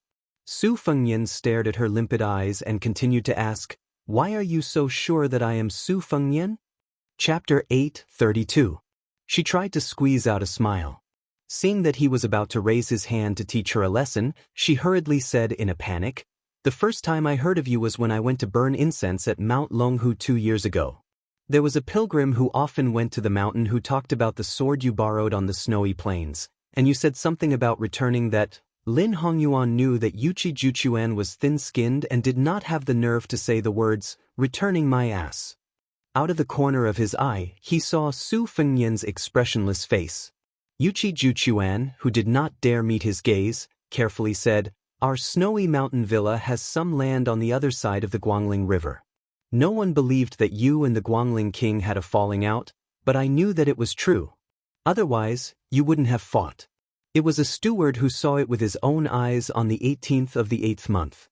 He patted his chest and said that it was definitely not a lie." Later on, some storytellers who had stayed in Beiliang began to tell stories of you going to the White Horse race in Beimeng. At the beginning of the year, I would go and listen to them every few days. They said that not only did you kill the great king of the northern courtyard, Su Huainan, you also killed the insufferably arrogant mountain master of Mount Tibing in one move. Only then did I know that there was someone with the surname Diwu in the world. There were also storytellers who said that you had unsheathed your sword and lent it to the peach blossom sword god, Dong Tai. Also, you saw that after sword god Deng fought Tuoba to a draw, he personally entered the fray and fought with the second in the world, Tuoba, for 3 days and 3 nights. He was beaten to the point that he had no choice but to promise that he would never dare to go south again. Lin Hongyuan suppressed his laughter. Su Fengnian listened to this extravagant nonsense. His skin was so thick that he did not retort. He only smiled with narrowed eyes and nodded. The more Yuchi Juchuan spoke, the more spirited he became. His eyes were shining, and his hands were clasped in front of his chest as he stared in a daze at the hero with the surname Heaven in his heart. Later on, I heard that the vassal king entered the capital. In Great Peace City, you overturned the entire Central Imperial Road and killed several hundred Imperial College students who blocked your path. Also, on the day of the ceremony, if you hadn't stopped Chao Changqing alone, he would have killed His Majesty the Emperor and all the civil and military officials. Great General Gu, Assistant Minister of the Ministry of War, Lu Shengxiang, they wouldn't have been of any use. Even Su Fengnian, whose face was as thick as a city wall, couldn't take it anymore. Lin Hongyuan had already turned his head away. He really couldn't bear to look, pretending to fiddle with the pitiful winter suite. Su Fengnian had to interrupt the woman and asked curiously, "You believe it?" Yuchi Reader's eyes widened as he asked in return, "Could it not be?" Su Fengnian's face was heavy. He nodded slowly and reluctantly admitted, "It's true." Crouching to the side, Lin Hongyuan laughed out loud. As a result, Su Fengnian kicked him in the butt, causing him to fall flat on his face. Su Fengnian ignored Lin Hongyuan's angry glare. He smiled slightly at this girl who was most likely really stupid. "The matter of me being Su Fengnian, you can't even tell your father." Yuchi Reader nodded vigorously. "I know. You definitely have something important to do. Otherwise, you wouldn't wear this face." She suddenly fell silent. So this girl wasn't so stupid that she couldn't be saved. Su Fengnian explained with a smile, "I have no enmity with your quick snow manner. I won't do anything to your father." Yuchi Reader, who had finally had a flash of inspiration, reverted to her old ways and began to act stupid again. "Really?" Su Fengnian nodded. "Really?" This stupid girl had probably believed him again. There were only 3 people in the room. The 2 foreign men and women who had hooked up with each other were experienced in the ways of the world. Each one was more cunning than the other. Only this girl who had rowed the boat seemed to end up being played in the palm of his hand no matter how hard she tried. But for some reason Lin Hongyuan, who had struggled in a vat of dye since childhood, looked at this girl who had a pure smile on her face with some envy. Su Fengnian did not speak. Yuchi Reader felt particularly ill at ease. Her fingers fiercely pinched the corner of her sleeves under her old fur coat. This made her somewhat regret not changing into a new fur coat today. Su Fengnian finally asked, "Do you know exactly when to light the lanterns at night?" Yuchi Reader's mind had wandered thousands of miles. Upon hearing this, she jumped in fright and hurriedly sat up straight. Biting her lips, she said, "When the sky is clear, it's probably when the afterglow has dispersed. When it's snowing, I didn't pay attention in the past, so I can't say." Su Fengnian grunted and said with a smile, "Go to the courtyard and find a jug of wine." Relieved, she went to find the wine. Lin Hongyuan seemed to suddenly remember something and said in a low voice, "Zhao Ningxin later entered the Quick Snow Mountain Villa." Yuchi Liangfu probably didn't expect that, so the courtyard arranged for her was a little far from Xianxia, Li Huoli, and the others. Su Fengnian said with a ruminating smile, "You finally remember? I thought you wouldn't remember until I was discharged from the hospital. After I came back, no young palace master of the Dragon Palace came to the Quick Snow Mountain Villa, and no Lin Hongyuan left the Quick Snow Mountain Villa." Lin Hongyuan looked as if he had been struck by lightning, his face pale. Yuchi Reader was naturally familiar with her own home, so she quickly brought over a jug of wine. Su Fengnian didn't accompany her to drink. He took a yellow pearwood chair out of the house and sat on the porch to enjoy the lake scenery alone until dusk fell. It was unknown what Lin Hongyuan said in the house, but Yuchi Reader didn't have the courage to go to the porch. Su Fengnian stood up, took a deep breath, and heavily tapped the ground with the tip of his foot.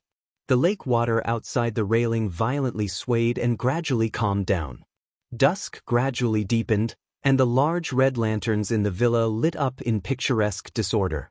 It became more festive and lively. In a quiet courtyard, the lanterns were brightly lit. The red candles in the hall were as thick as a baby's arm, but there was no one in sight. He stood in the study and pulled out a short halberd from his halberd pouch, gently twirling it in his hand.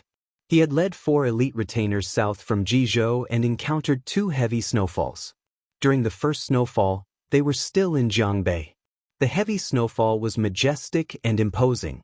During the second snowfall, they were in Jiangnan, delicate and powerless.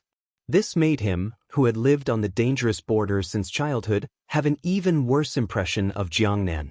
Along the way, he had seen the elegant conduct of many scholars. In his eyes, these vermin who only knew how to chew words were as weak as the snow at that time. They couldn't withstand his short halberd toss and kill. On his journey south this time, naturally there would be people who would constantly spread rumors, causing him to suddenly go from being a military officer of a border town to having the potential to become the Wulin Alliance leader. Even he himself thought it was absurd and laughable, but he remembered his father's advice and had no choice but to do things step by step. After arriving at the villa, wave after wave of visitors came to curry favor with those in power.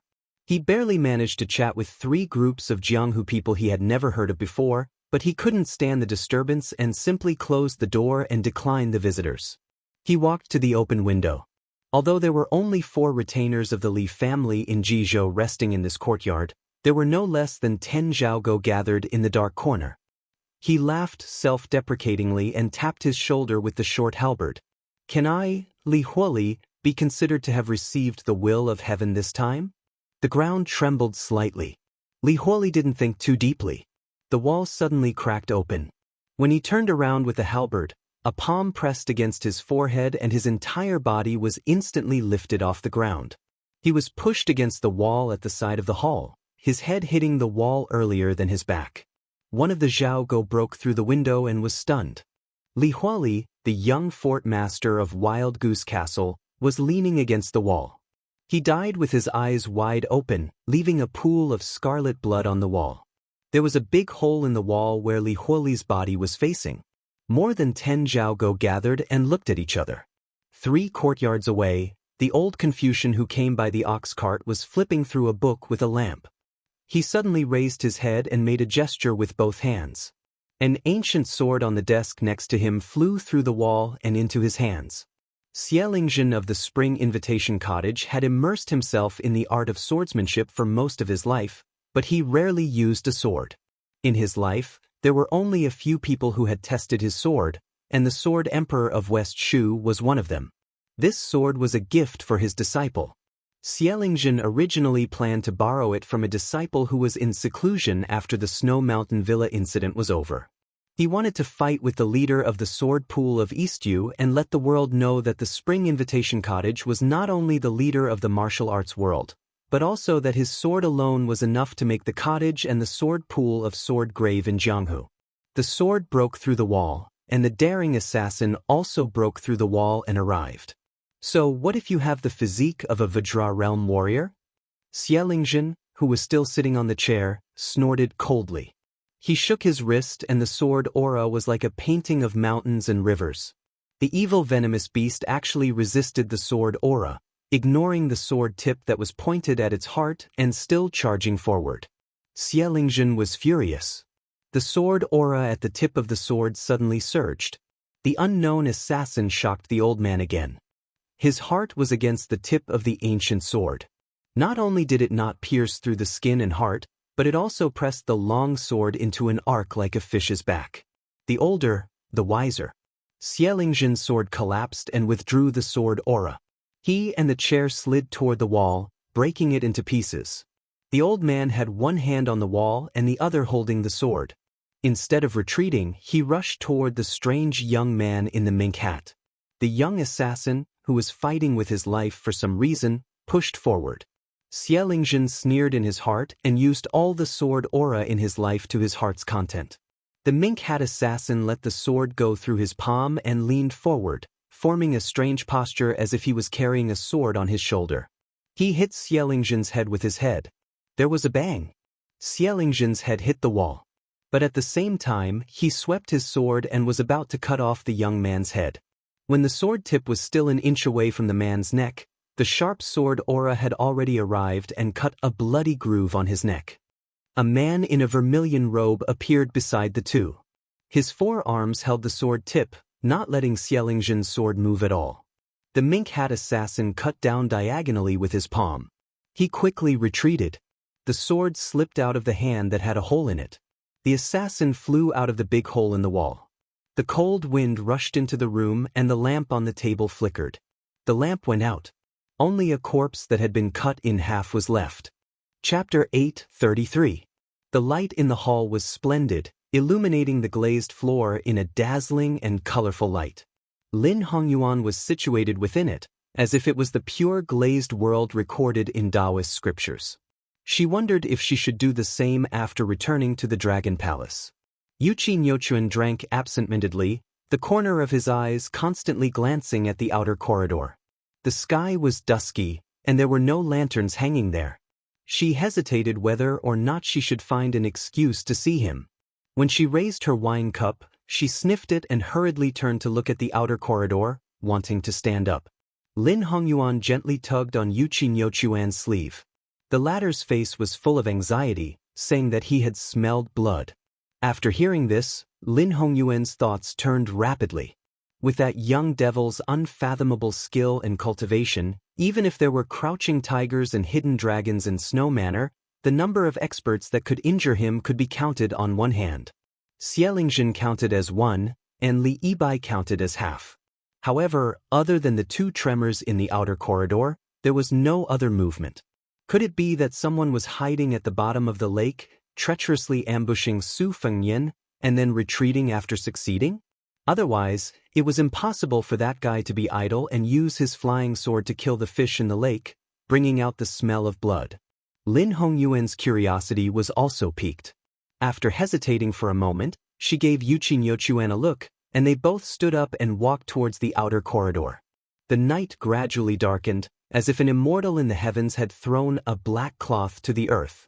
Fortunately, the hall and the outer corridor were connected, and the candlelight and glazed light flowed out like fertile water. The scene in the outer corridor swayed with the light of the candlelight blowing over the lake's surface. Su Fengnian could vaguely be seen sitting upright on a chair, gently twisting his wrist. Lin Hongyuan's eyes were sharp, and she saw that there was a piece of cotton cloth tied around his wrist. Yuqi Nyochuan anxiously asked, "How did you get injured?" Su Fengnian played it down. "The ground was slippery, and I accidentally fell." Yuqi Nyochuan cried out in surprise, his face full of guilt. Lin Hongyuan sighed inwardly. If this elder sister was thrown into the Jianghu, she would be eaten by those wolves, tigers, and leopards in human skin. Su Fengnian stood up and said with a smile, "Let me send you off. There are all kinds of people in the manor right now, and I'm worried about the two of you." Fairy Lin had previously told her that the founder of the Dragon Palace said that one may know a person's face but not his heart. Although most of the people who entered the Quickie Snow Mountain Villa were righteous people, they might be hypocrites, not to mention those Jianghu people who were both righteous and evil. "Let's take a stroll around the manor and enjoy the scenery while we're at it." "Oh right, I need to disguise myself first. Please wait for a moment." Lin Hongyuan sneered in his heart. A hypocrite? Su Fengnian turned around and covered his face with a root-like mask. After turning his head, he had already turned into an elegant scholar. Yuqi Chaochuan's mouth was slightly agape. At this moment, the sound of hurried footsteps could be heard from inside the house. When Manor Lord Yuqi Liangfu saw that his daughter was safe and sound, he was obviously relieved of a heavy burden. However, he still pretended to be indifferent and said with a smile, "If father's guess is correct, they came here by boat? Chaoquan, how can you greet a distinguished guest like this? Only young Palace Lord Lin is experienced and knowledgeable and won't lower himself to your level." Yuqi Chaoquan smiled and ran to Yuqi Liangfu's side, affectionately calling him father. Yuqi Liangfu lowered his head and glared at her. Then he quickly raised his eyes and smiled at the young white-haired scholar. Even with a warm smile, the way he looked at his daughter was completely different. Su Fengnian put his hands in his sleeves and bowed respectfully. "The Dragon Palace's Li harvesting official is honored to meet Manor Lord." Lin Hongyuan explained with a smile, "Zhuojing is Mr. Nalin's favorite student. People outside of the Southern Tang sect may not be familiar with young Master Zhua. When he first entered the Dragon Palace, we intended to let him choose a position. However, young Masterswa had a strange eye and chose a harvesting official who was not as good as the imperial censor official. He said that the saying of harvesting pearls was more pleasing to the scholars who aspired to win the imperial examination. Sister Yuchi and I have been drinking for about an hour. Young Masterswa was only focused on being our door god. Sister Yuchi still has more face. The iciness in Yuchi Liangfu's eyes melted and immediately turned a bit warmer. Indeed, the title of Mr. Nailan was too high and unreachable for the people of Liang. He was the number one person in the southern Tangdao, not just in name but also in reality. It was not an exaggeration to say that he was Nailan Yusi rather than Zhao Bing, the prince of Yanqi. Even under the eyes of Zhao Bing on the southern border, how many times had Mr. Nailan overstepped his authority? Otherwise, when the vassal kings entered the capital, Nailan Yusi would not have taken the carriage and the king of Yanqi would not have acted as the escort knight.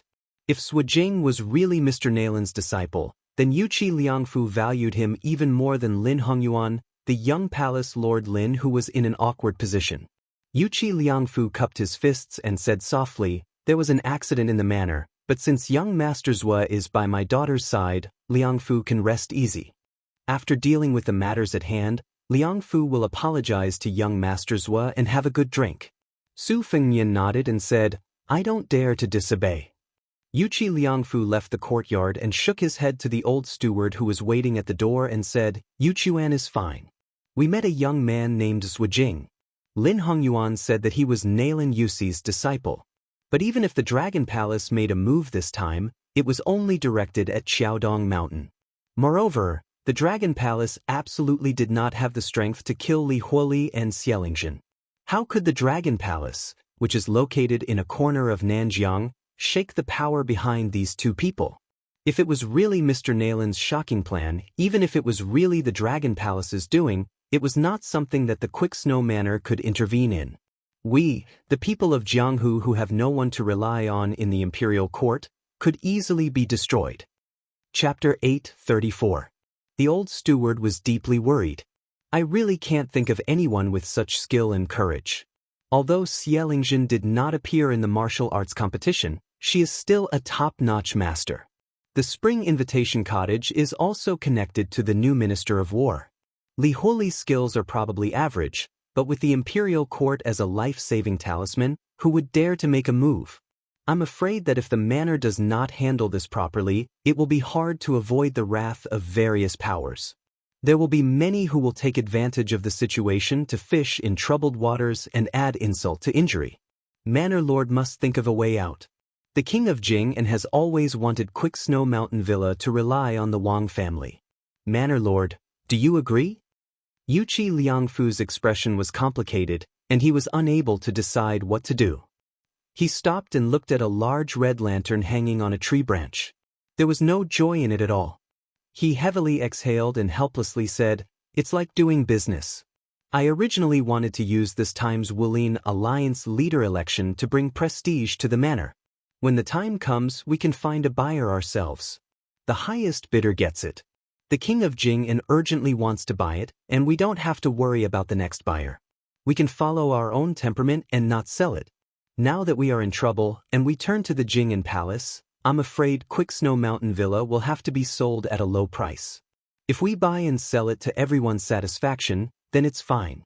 But now I'm afraid that even if we sell it to the Jing'an Palace, that young vassal king will remember that Quick Snow Mountain Villa was not tactful in the past and make things difficult for the manor. I know that this vassal king has a master behind the scenes, and his governance is clear, and he is well known. He is not inferior to the old vassal king in any way. Judging from his words and actions, he doesn't seem to have a big heart. A person without foresight will have immediate worries. As the head of the manor, I'm afraid that when I pay respects to my ancestors in the future, I won't have the face to face them." The old steward softly comforted him. "Yenbao has already sent people to the king of Jing and to mobilize troops. I hope it will be settled in one fell swoop. Once the thousands of iron cavalry from Xiang and Fan arrive, as long as the assassin leaves a trace, it will be difficult for him to escape. I'm afraid that he will kill in 10 steps, and by now he has already escaped. A trusted steward of the manor hurriedly delivered a message. "Manor Lord, we've only traveled less than 10 li from Yanbao when we were intercepted by Prince Jing and scouts. It turns out that Prince Jing had already used the military tally to mobilize the Qingzhou Navy. The warships were lined up on the lake 20 li away. It was only because of the thick fog on the lake that no one noticed them. Furthermore, there were more than 4,000 light cavalry stationed at every intersection, along with dozens of scouts scattered all over the place. As soon as there's any movement, we can reel in the net." After Yuqi Liangfu recovered from his pleasant surprise, he bitterly smiled and said, "This Prince Jing truly has divine foresight. So it turns out that Soar Snow Manor has become a fish pond. As long as the big fish takes the bait, it will be dragged to the shore. Think. Look, maybe Xianxia and Li Yibai are the crown prince's students. They are only there to deceive the public and make it look better for the imperial court to meddle in the martial arts world. Manor Lord, there is one thing I have to say. Fortune and misfortune go hand in hand. If Quick Snow Mountain Villa wants to turn from bad to good, distant water cannot quench the immediate thirst. We can only choose the Jing Palace as our neighbor. After all, he is the first king to inherit the throne after the spring and autumn period. He is quite favored in the capital." Yuqi Liangfu waved his hand to dismiss the steward. He hesitantly said, "Let me think about it." The old steward anxiously said, "Manor Lord, time waits for no one." Anger appeared on Yuqi Liangfu's face. He spoke without thinking. "Do you really want Nyochuan to be the concubine of that young king who has always been in love with his mother? Yuqi Liangfu can't sell his daughter for glory and wealth." The old steward kept quiet out of fear. He sighed and said, "It was a bad plan. Although the villa was saved, it was indeed hard on the young miss." Yuqi Liangfu patted the old man's shoulder and said apologetically, "Old Lu, I know you are loyal and devoted to the manor, but I, Nyochuan, only have one daughter. She has the same stubborn temperament as her mother who died young. As her father, I have to make her happy. Marrying a poor boy who truly likes her is better than marrying into a family of generals and ministers where everything is out of her control. How many women can live happily as duckweed?" The old steward nodded. Yuqi Liangfu fiercely rubbed his cheeks and said in a low voice, "Wait a little longer." At the outer corridor, compared to Yuqi Liangfu and the old steward who were stuck in a quagmire, it was much more relaxed on the surface. Yuqi Nyochuan volunteered herself, saying that she could reach her residence by rowing a boat. However, when she approached the railing and knocked, she was immediately dumbfounded. At that time, she was in a hurry to get ashore and forgot to fasten the small boat with a black canopy. Probably because of the lake breeze, there was no trace of the small boat. This made Yuqi Nyochuan's face turn red. She didn't dare to look at Su Fengyan and Lin Hongyuan. At this moment, a black figure slowly passed through the fog and appeared in everyone's field of vision. A young and handsome Taoist stood at the bow of the boat with an exquisite bamboo flute tied to his waist. He had a somewhat ethereal and otherworldly charm. The orthodoxy of the world revered the ancestral court, Mount Longhu. The Taoists of the world naturally regarded the Mount Longhu's heavenly master as the most important. Although the young Taoist in front of them didn't dress like a noble from the heavenly master's residence, his bearing could make people forget him at a glance. Lin Hongyuan slightly narrowed her eyes in order to hide her schadenfreude. The main character had arrived. Moreover, this young Taoist who had a meteoric rise in the imperial court and a great reputation in the Jianghu didn't disappoint Lin Hongyuan. On the contrary, his words broke the heavenly mystery.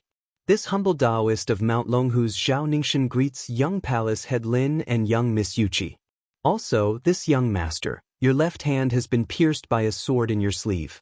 Would you allow this humble Taoist to make an unnecessary move and shamelessly gift you a bottle of the mountain's secret golden sore medicine? Su Fengyan didn't move at all.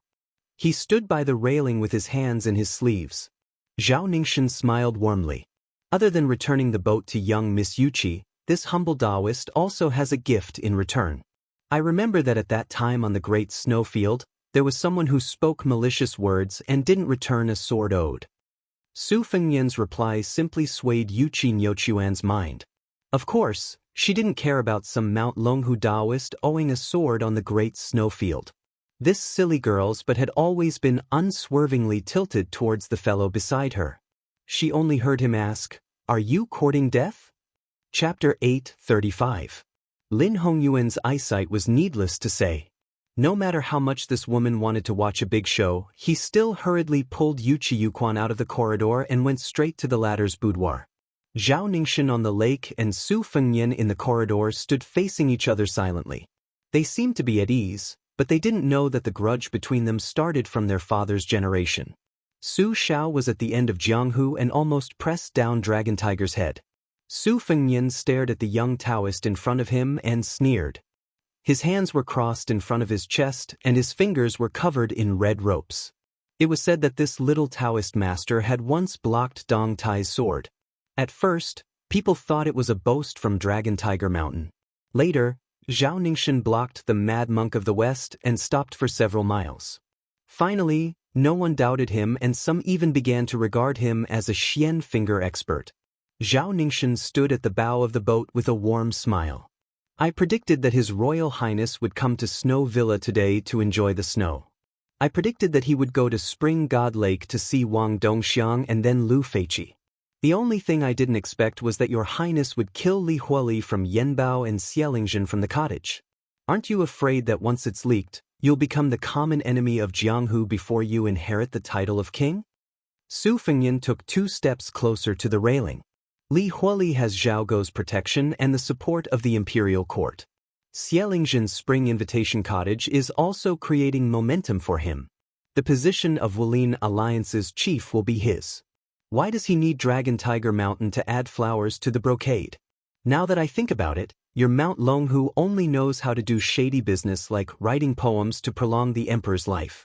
It's rumored that you're the reincarnation of the founder of Dragon Tiger Mountain. Have you been enlightened? You probably haven't. Otherwise, Long Qi would have released the Lotus of Fortune long ago.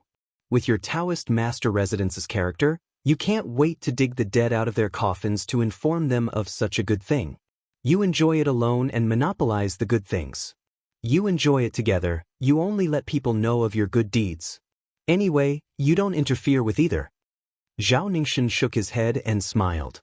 His Royal Highness has a deep prejudice against Dragon Tiger Mountain. Those who walk different paths cannot make plans together.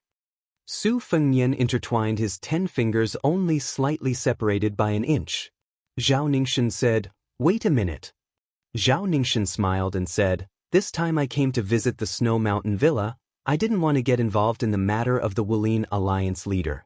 The turmoil of the Spring Invitation Cottage and Wild Goose Castle is not in my eyes, and I don't care." This time, he only wanted to see His Royal Highness. Since he had already seen him, he came in high spirits and returned in high spirits. The Great Snow Plateau owed a sword, but Longhu Mountain's return gift meant that Bailiang didn't have to pay it back. I only hope that Bailiang won't make things difficult for Longhu Mountain and will mind their own business. Su Fengnian laughed and said, "What? You actually predicted that before I return to Bailiang, I'll kill every Taoist who dares to take a single step out of Mount Longhu? You predicted that I'll offer a reward of 100 taels of gold for each Taoist master mansion person in Jianghu, and Bailiang will promise to shelter him from the wind and rain so that your Taoist masters of Mount Longhu will be in danger? So you used the bloody case of Snow Mountain Villa to threaten everyone to take a step back and celebrate the new year peacefully?" Zhao Ningxin's eyes were clear and calm. He said, "Your Highness is willing to guard the northwest for the people of the Central Plains. I also sincerely admire you. If I was a free cloud and a wild crane, I would definitely raise a big white bough.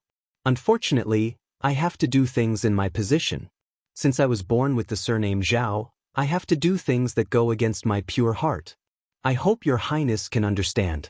To kill 1,000 of the enemy but to lose 800 of your own men, it won't benefit Mount Longhu or Bailiang.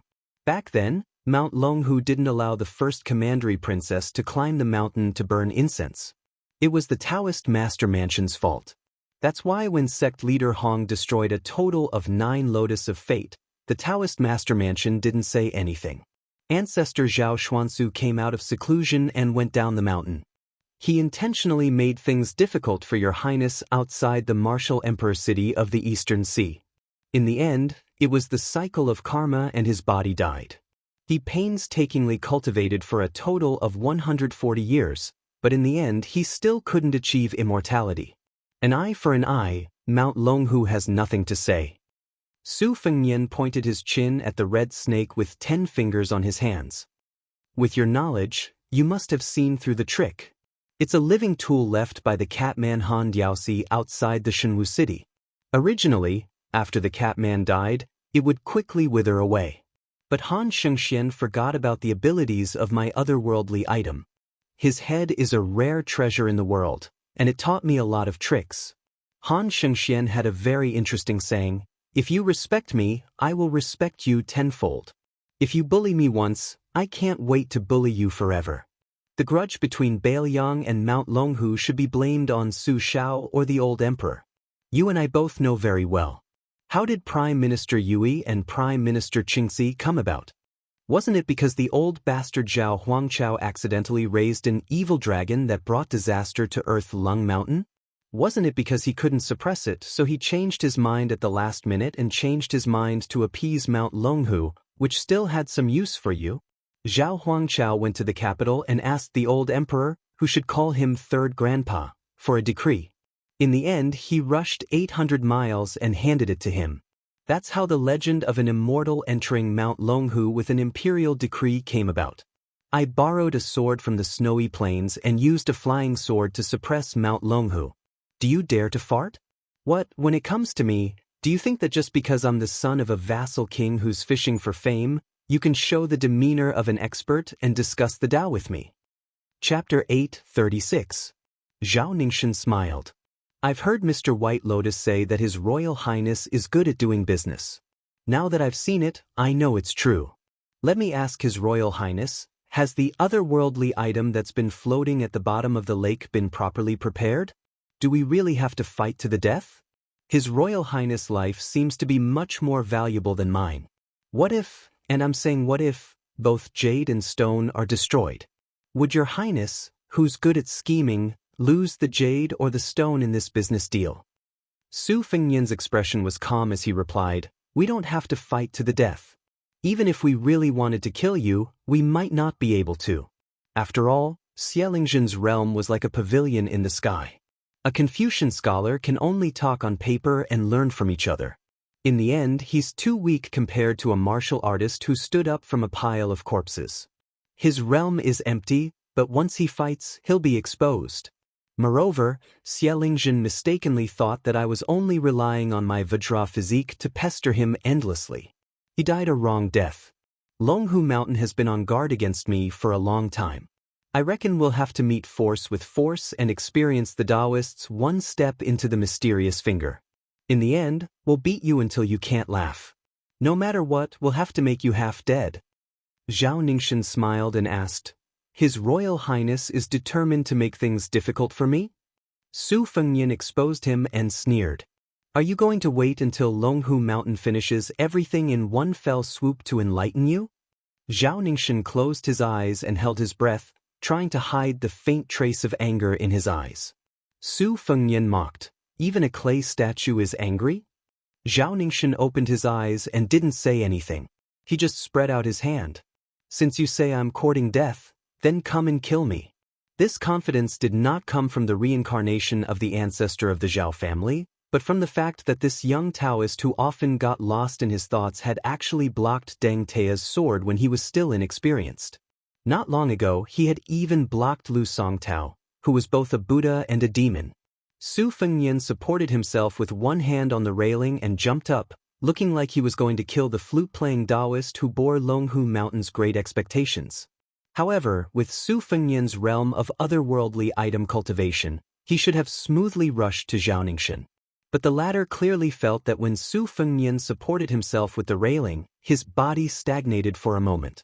This made Zhao Ningxin, who didn't have the ability to predict the future, also stagnated. The boat originally needed to slide back one zhang to have the confidence to block Su Fengnian's attack. But now, the boat was cut in half and stopped half a zhang away.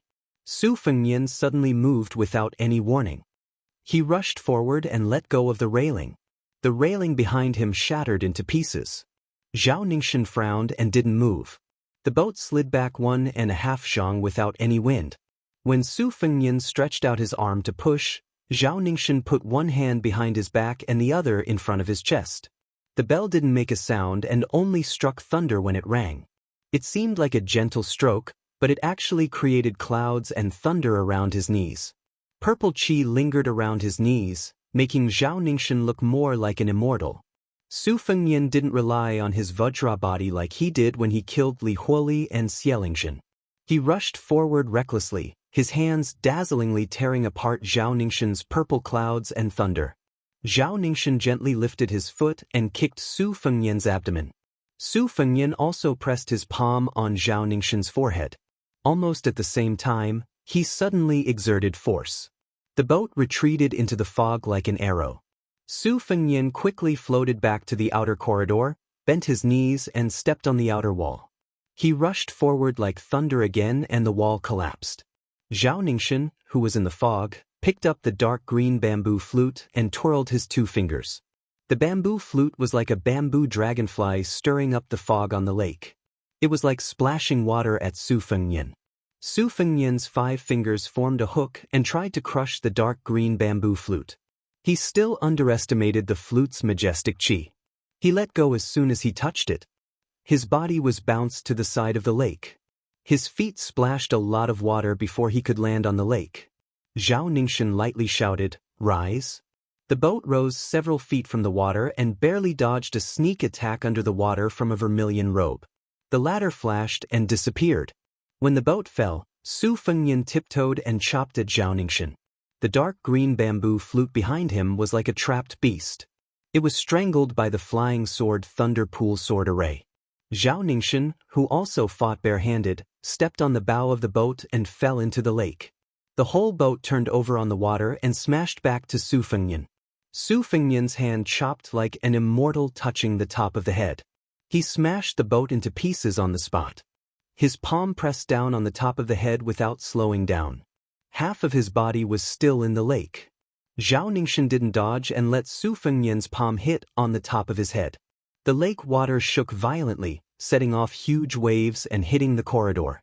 Thousands of pounds of lake water poured into the courtyard behind the 2 people.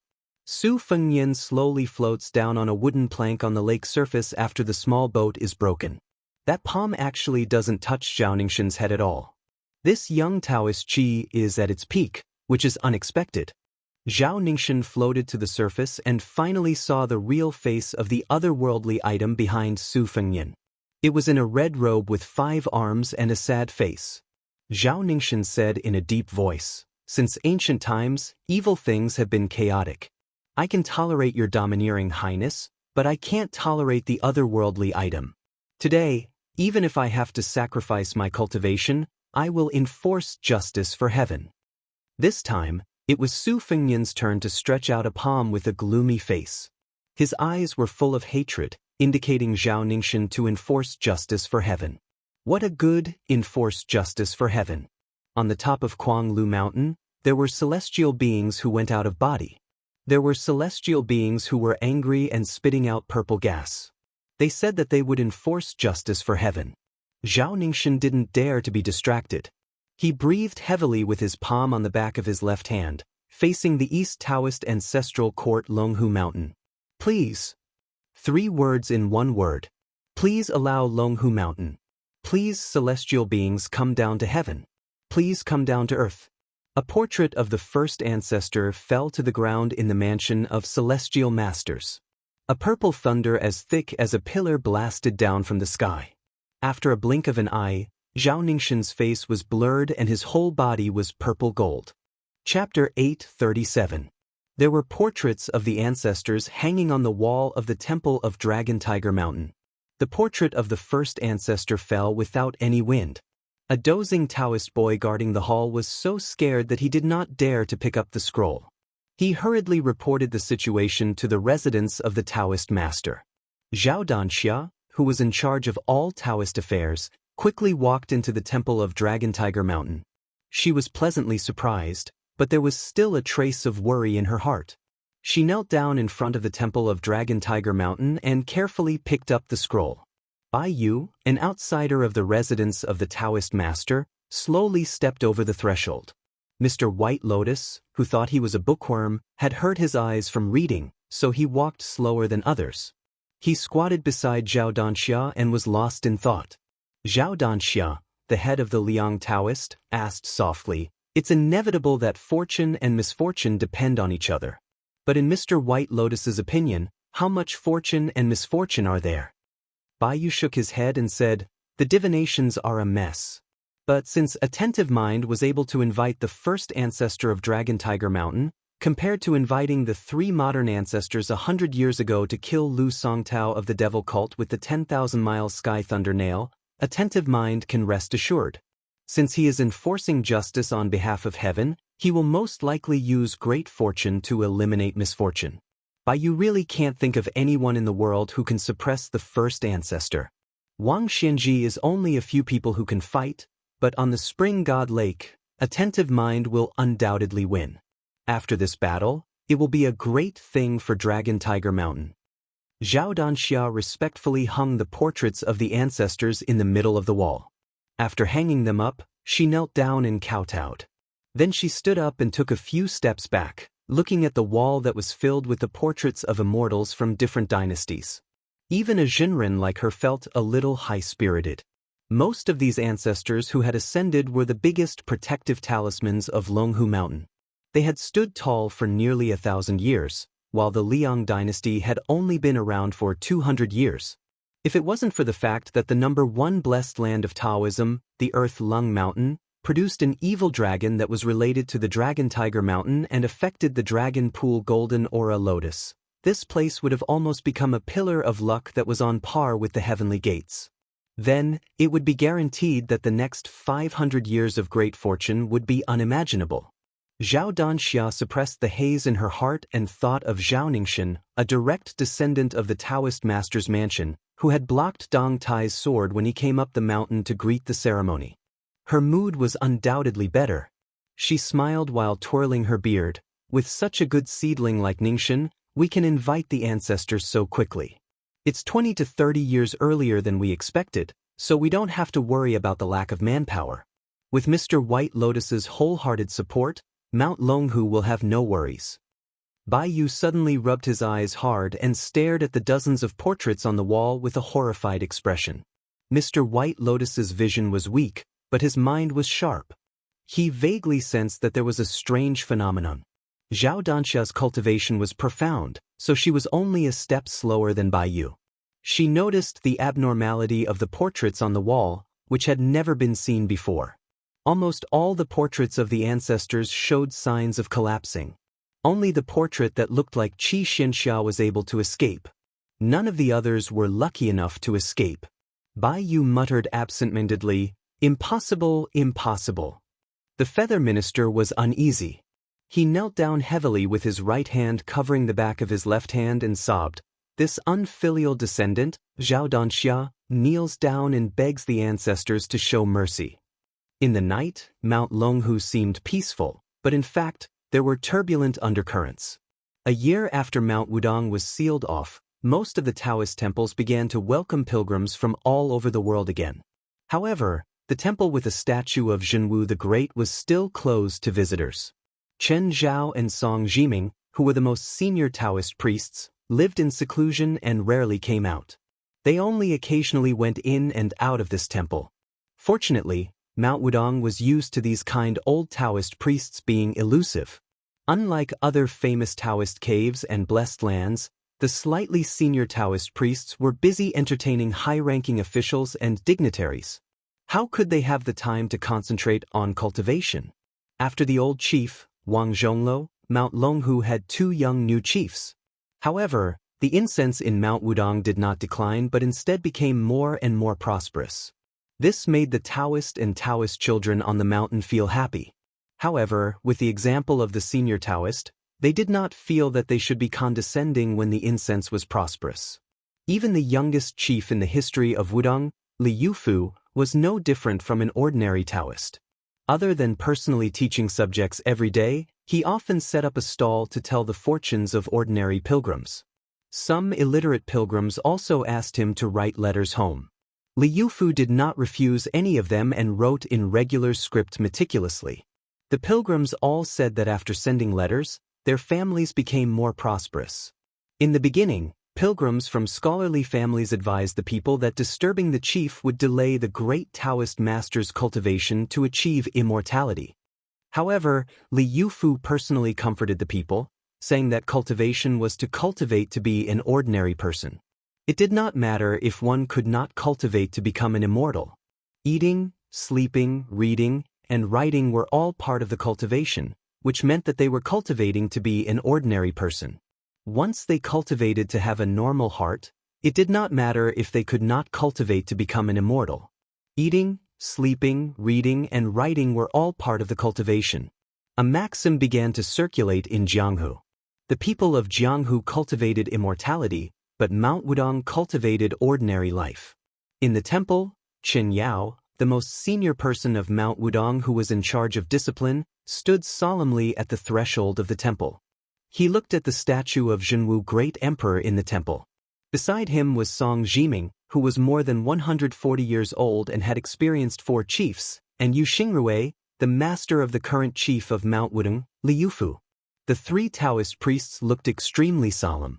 Yu Xingrui was a person who could not hold back his words.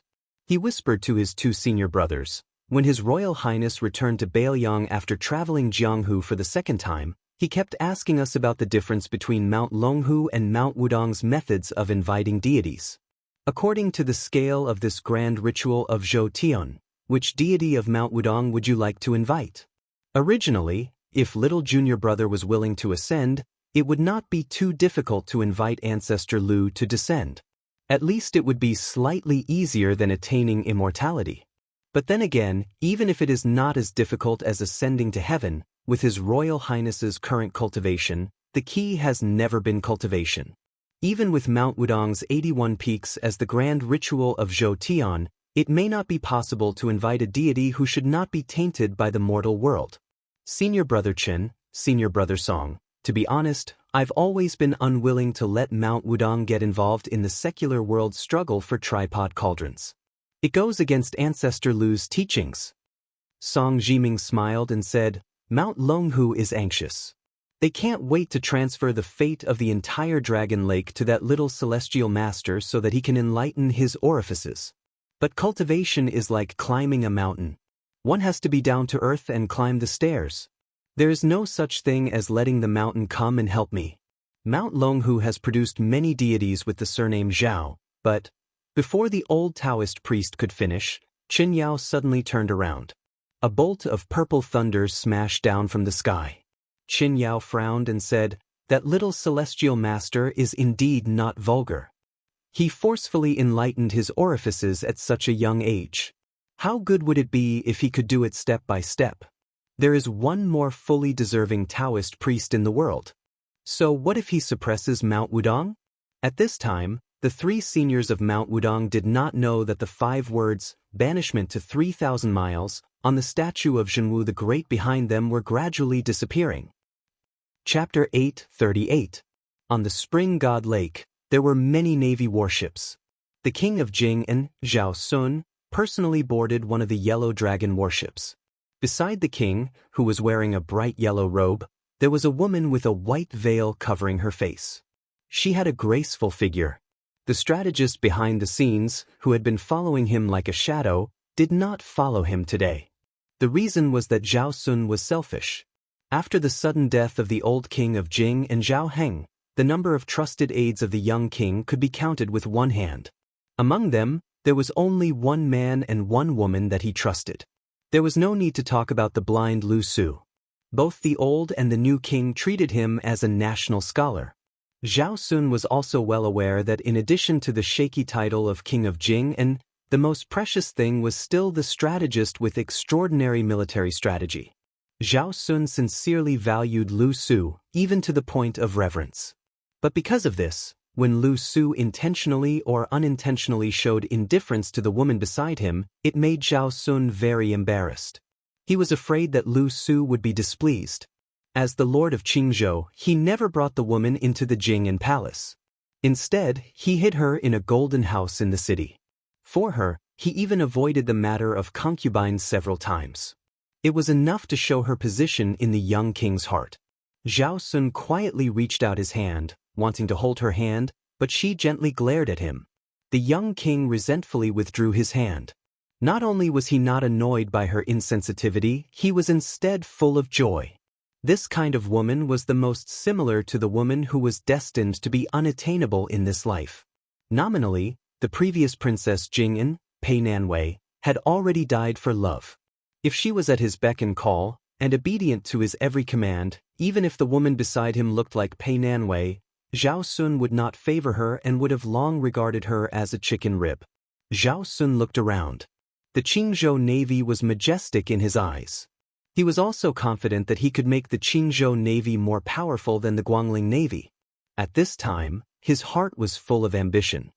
He reached out a hand and pointed to the river, as if he was talking about the country, and said, "Nanwei, father could not control the Qingzhou Navy at all, let alone make the Green Party bow their heads. But I did it, and it only took a year." The woman said with a gentle voice, "Mr. Lu is a pillar of great talent that even Grand Preceptor Sun and Grand Preceptor Zhang have repeatedly praised. Living in Xianxia is already an injustice. You absolutely cannot have the slightest bit of complaint towards Mr. Lu just because Mr. Lu doesn't like me. If Mr. Lu only listens to your preferences, then people will look down on you." Zhao Sun was even more delighted when he heard this. He nodded, "Don't worry about this. As long as I, Zhao Sun, am rich, I will not let Mr. Lu be poor. What Yanqi King Xiaobing can give Nailan Yusi, I can only give Mr. Lu more." The woman coldly reprimanded, "What's the point of saying these flowery words? You know that Mr. Lu does not care about those empty titles. Your temper is too frivolous." Zhao Sun laughed loudly, "That's right. You should calm down." There was a moment of silence. Zhao Sun looked at the 800-li Spring Immortal Lake and said in a low voice, "One day, I will give you the Spring Immortal Lake." Zhao Sun swears that these words are not false. The corner of the woman's mouth rose. Outside the city of Xianxia, a group of travelers arrived. 2 carriages passed through the city but did not enter. There were rich men, powerful men, a fat pig, and several retainers who caused people to be intimidated at first glance. Approaching the fork in the reed pond, the 2 carriages stopped at the same time. The old man got off the carriage. He walked with a slight limp and his hands on his hips, which could not hide his hunchback. He muttered to himself, "This is the place where he killed the 11th in the world, Wang Mingyin? And he killed that old woman, Zhao Heng's trusted cavalry, with a single spear?" The fat pig eagerly approached and said with a smile, "Father, His Highness said that he would draw his sword before he killed, and that he would return it to its scabbard after he killed." Ning Amei and the 100 Phoenix battalions were completely convinced at that time. The old man with yellow spots on his hands and face smiled. He squatted down and grabbed a handful of soil. Holding it in his hand, he looked at the reeds in a daze. The old man murmured, "After Huang Zhenta brought him back to Bailiang, he told me that this child scolded me every day and was full of resentment. But he always found excuses to go to places where I fought in the past to take a walk and take a look." The fat pig squatted down and felt uncomfortable holding it in. He simply sat down on the ground and said with a smile, "Father, His Highness has a sharp tongue but a soft heart. He is stubborn on the surface, but in his heart he admires you very much. Most sons are like this." The old man dismissed it with a smile. He tilted his palm and watched the soil slide down. He said softly, "Such a child who has a sword god and a death warrior protecting him, and who is so timid that he doesn't even dare to take off his soft armor when he sleeps. Why did he go to Beimang and risk his life for the 5th raccoon? The night before he went to Beimang, he drank with me. Before he died, he cried and told me that he had a dream that was not a dream. On the top of Kuanglu Mountain, there was a celestial being called Zhao Huangchao who had an out-of-body state and killed his mother's soul. He said that sooner or later he would kill that fellow. When this child first started to practice the saber, I actually did not think highly of him.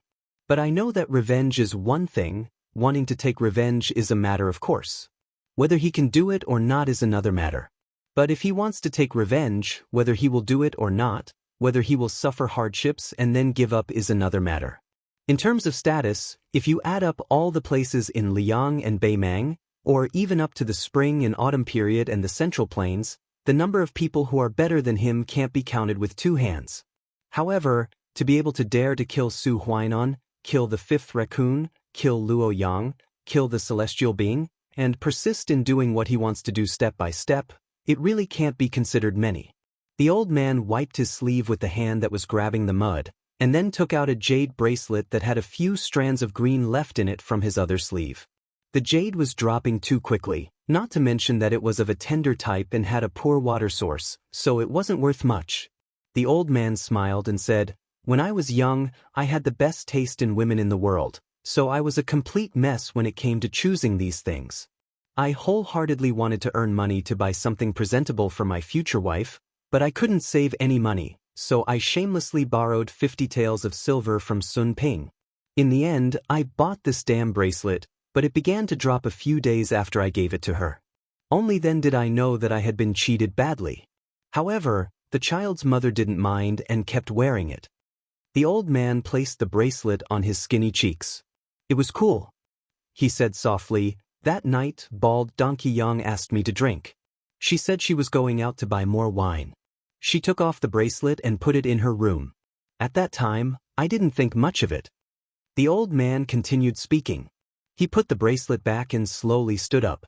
He calmly said, "Whoever dares to obstruct the scholars from moving north into Bailiang, kill them." Bailiang's tiger paw attack was unknown. At the lakeside of the Spring God Lake in the Quick Snow Mountain Villa, it was unknown whether it was Zhao Ningxian from the Celestial Master Mansion or the first Grandmaster of the Dragon Tiger Mountain. The Taoist priest was covered in purple gold. His face was blurry, but he had a majestic celestial aura. When an ordinary man was angry, blood would splatter 3 feet. When the emperor was angry, millions of corpses would fall. So what if the celestial was angry? The Taoist priest, whose aura was even more imposing than Guanglu Mountain's Chunglong Zhao Huangchao, shouted, "How dare you, Su Fengyan, use the Yin object to bring chaos to the human world? You don't know that the net of heaven has a long arm. Under the majestic heaven's way, why don't you surrender?" The Spring God Lake was turbulent. The lake's waves rose more than 10 feet high. They were almost as high as the mountain villa's eaves. The Taoist priest floated. Not a single drop of the lake water flowed into the Quick Snow Mountain Villa. Su Fengyan laughed savagely. His laughter spread throughout the mountain villa. The celestial was furious. This evil ant in front of him dared to be so impudent. Su Fengyan restrained his laughter. His expression was solemn. "You and that Zhao Huangchao, open your dog eyes and see who is the real mortal." Above the Spring God Lake, the world suddenly lit up. It was as bright as day. Su Fengyan closed his eyes. His hands were placed in front of his abdomen, as if he was leaning on a sword. There was a turtle in the Spring God Lake.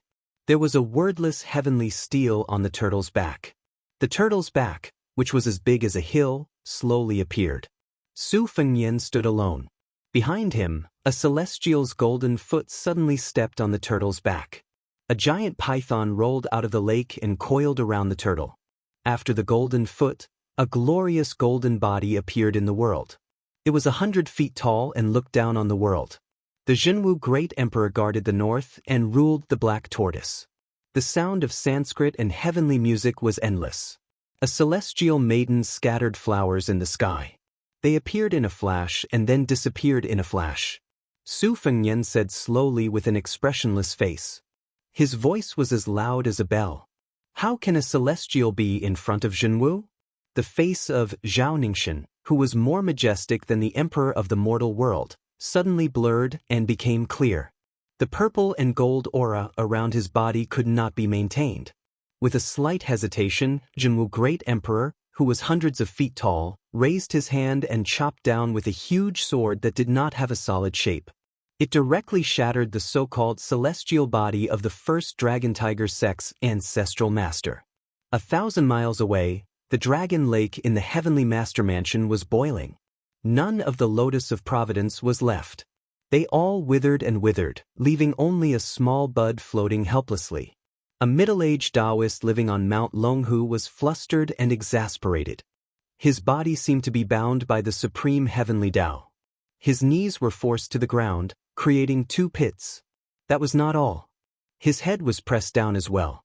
The Taoist faced Jinwu and knelt down. The Taoist who didn't cultivate the heavenly Tao and only lived in seclusion said with difficulty, "Dragon Tiger Mountain has harmed the Zhao family." Chapter 839. Zhao Ningxin, who had been beaten back to his original form, stood on the spring god lake in a daze. He was truly out of his wits. His red robe fluttered around him like a glutton eating a plate of delicious food. Su Fengnian ignored the young Taoist who had mobilized so many people to invite the first Taoist master. He stepped on the Kuei turtle and carried the wordless stone tablet on his back as he paddled towards the spring god lake. Jinwu Great Emperor's golden body turned around and faced the Qingzhou navy. In an instant, they were only a few miles apart. Su Fengnian lifted his foot and Jinwu Great Emperor followed like a shadow. He lifted his golden foot and was about to stomp down. The navy warships surrounded the shore of the spring god lake in an arc. The yellow dragon warship that the king of Jing and Zhao Sun was on was the first ship to bear the brunt of the attack. It was about to be stomped down by the golden body. Most of the sailors had already prostrated themselves on the ground and awaited their deaths. The retinue of the king's mansion was much more decisive. They ignored the fear in their hearts and leaped up in an attempt to block the foot of the immortal for the young king. In an instant, more than 20 people took out their weapons and rushed towards Jinwu Great Emperor. However, they were all crushed back to the ship by the power of the stomp. Zhao Sun's face was pale. He held the cold hand of the woman beside him and looked at the sky. Just when Zhao Sun thought that he was going to die, a man in a plain Taoist robe swept across the water like a dragonfly skimming the surface of the water.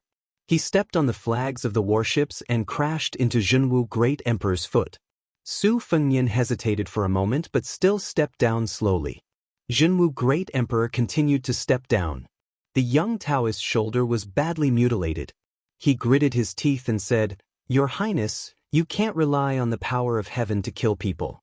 Even if you use the black tortoise Dharmakaya for a moment, the celestial court and your real body will." Su Fengnian was expressionless as he continued to step down. The young Taoist was already forced to land on the yellow dragon warship. The entire warship began to sink into the lake, leaving only the king of Jing and Zhao Sun above the surface of the lake. After the Taoist panted, he knelt down on one knee and resisted Jinwu Great Emperor's golden body and golden feet. He told Su Fengnian intermittently in a secret language with great difficulty, "Huaibei's ranger He Zhu risked his life to deliver a token to your highness. It can't be delayed." At this moment, he has already rushed to the outside of the quick snow villa. His life is hanging by a thread. Su Fengnian frowned and withdrew his foot. Jinwu Great Emperor finally could not maintain his 100-feet golden body and slowly dissipated. The wordless monument on the back of the big turtle cracked inch by inch. Su Fengnian looked back with a complicated expression. Originally, with Zhao Ningxin's cultivation and the foundation of Dragon Tiger Mountain, the first generation of the founding ancestor, and the other invited the supreme Dharmakaya of Jinwu Great Emperor. Both Dragon Tiger Mountain and Wudong Mountain could be said to have used all their strength. Even a blind man would know who was better and who was worse. Originally, with Zhao Ningxin's cultivation and the foundation of Dragon Tiger Mountain, the founding ancestor could be free and unfettered in the human world for the time it takes to burn 3 incense sticks of incense, while the Jinwu Great Emperor that Su Fengnian invited could only last for half an incense stick's time. However, Su Fengnian did not have much regret about it. Dragon Tiger Mountain and the Emperor of the capital, the 2 Zhao families, had long been integrated into one. They shared fate and shared honor and disgrace. This time, he just treated it as beating a dog to show his master. Su Fengnian's original intention was to lure the celestial being Zhao Huangqiao to the spring god lake one day and kill both the celestial being and the celestial being. Zhao Ningxin was just by accident that Su Fengnian had no choice but to reveal the heaven's secret and his trump card. However, Su Fengnian did not have much regret about it. The 2 Zhao families, Dragon Tiger Mountain and the emperor of the capital, had long been integrated into one. They shared fate and honor. This time, he just treated it as beating a dog to show his master. Su Fengnian glanced at the young leader of Wudong who was kneeling on the ground to send off Zhenwu Great Emperor's 1,000-feet golden body. He did not have any ill feelings towards this young Taoist. In the long run, he had good intentions for stopping him from stepping on the Spring God Lake. Taking a deep breath, Su Fengnian covered his forehead with one hand. After the sharp pain, he was in a trance for a moment. His mind was as blank as a sheet of paper, as if he had forgotten something extremely important. However, he just could not remember it. Su Fengnian shook his head. Li Yufu staggered to his feet. His lips moved slightly as he sent a secret message, that He Zhu is seriously injured. The sword qi in his body has already formed a shadow. He is only relying on the help of this little Taoist to keep him alive. He will not live for long. Your Highness, please go out of the villa and meet him. Su Fengnian rushed back to the villa and stood on the roof of the courtyard to look down. He saw that a rider took advantage of the turmoil in the villa and rushed straight to the gate. The young ranger seemed to be trying his best to say something. However, at this time, the people in the villa were so shocked by the 1,000-feet golden body that came and went that they had no time to care about such a rude nobody. The galloping ranger was like a headless fly. His chest was covered with blood, his face was pale, and he was about to fall off the horse. In his blurred vision, the ranger saw a figure rushing over from the wall and helping him down from the horse. He sat on the ground against the wall and blood kept oozing out from the fingers covering his mouth. The white-haired young master in front of him knocked on several aperture acupoints to stop the vicious sword qi that was wantonly running around in his body. The young master asked in a deep voice, I am Su Fengnian. What do you want to give me? The ugly ranger took out a hairpin from his arms and handed it to Su Fengnian with trembling hands. He said in a hoarse voice, I am He Zhu. I met a young devil who killed people on the street and was seriously injured. I was saved by a Miss Jia. She asked me to send this hairpin to Bailiang. She said that she and young master Su did not owe each other anything. Due to the final radiance of the setting sun before his death, He Zhu, who had regained some of his vigor, squeezed out an ugly smile and said slowly, I was injured by the sword qi and rushed to Bailiang. I heard that there were scholars from Shangyin Academy who were rushing to Bailiang, so I wanted to go with them. I could only blame myself for being incompetent and fainted halfway. Fortunately, I was saved by Zhenren Li, the leader of Wudong sect. Then I knew that young Master Su was in the villa. If I had known that young Master Su was His Royal Highness in Bailiang, I would not have agreed to this at that time. After all, the He family in Huaibei was exterminated by General Su.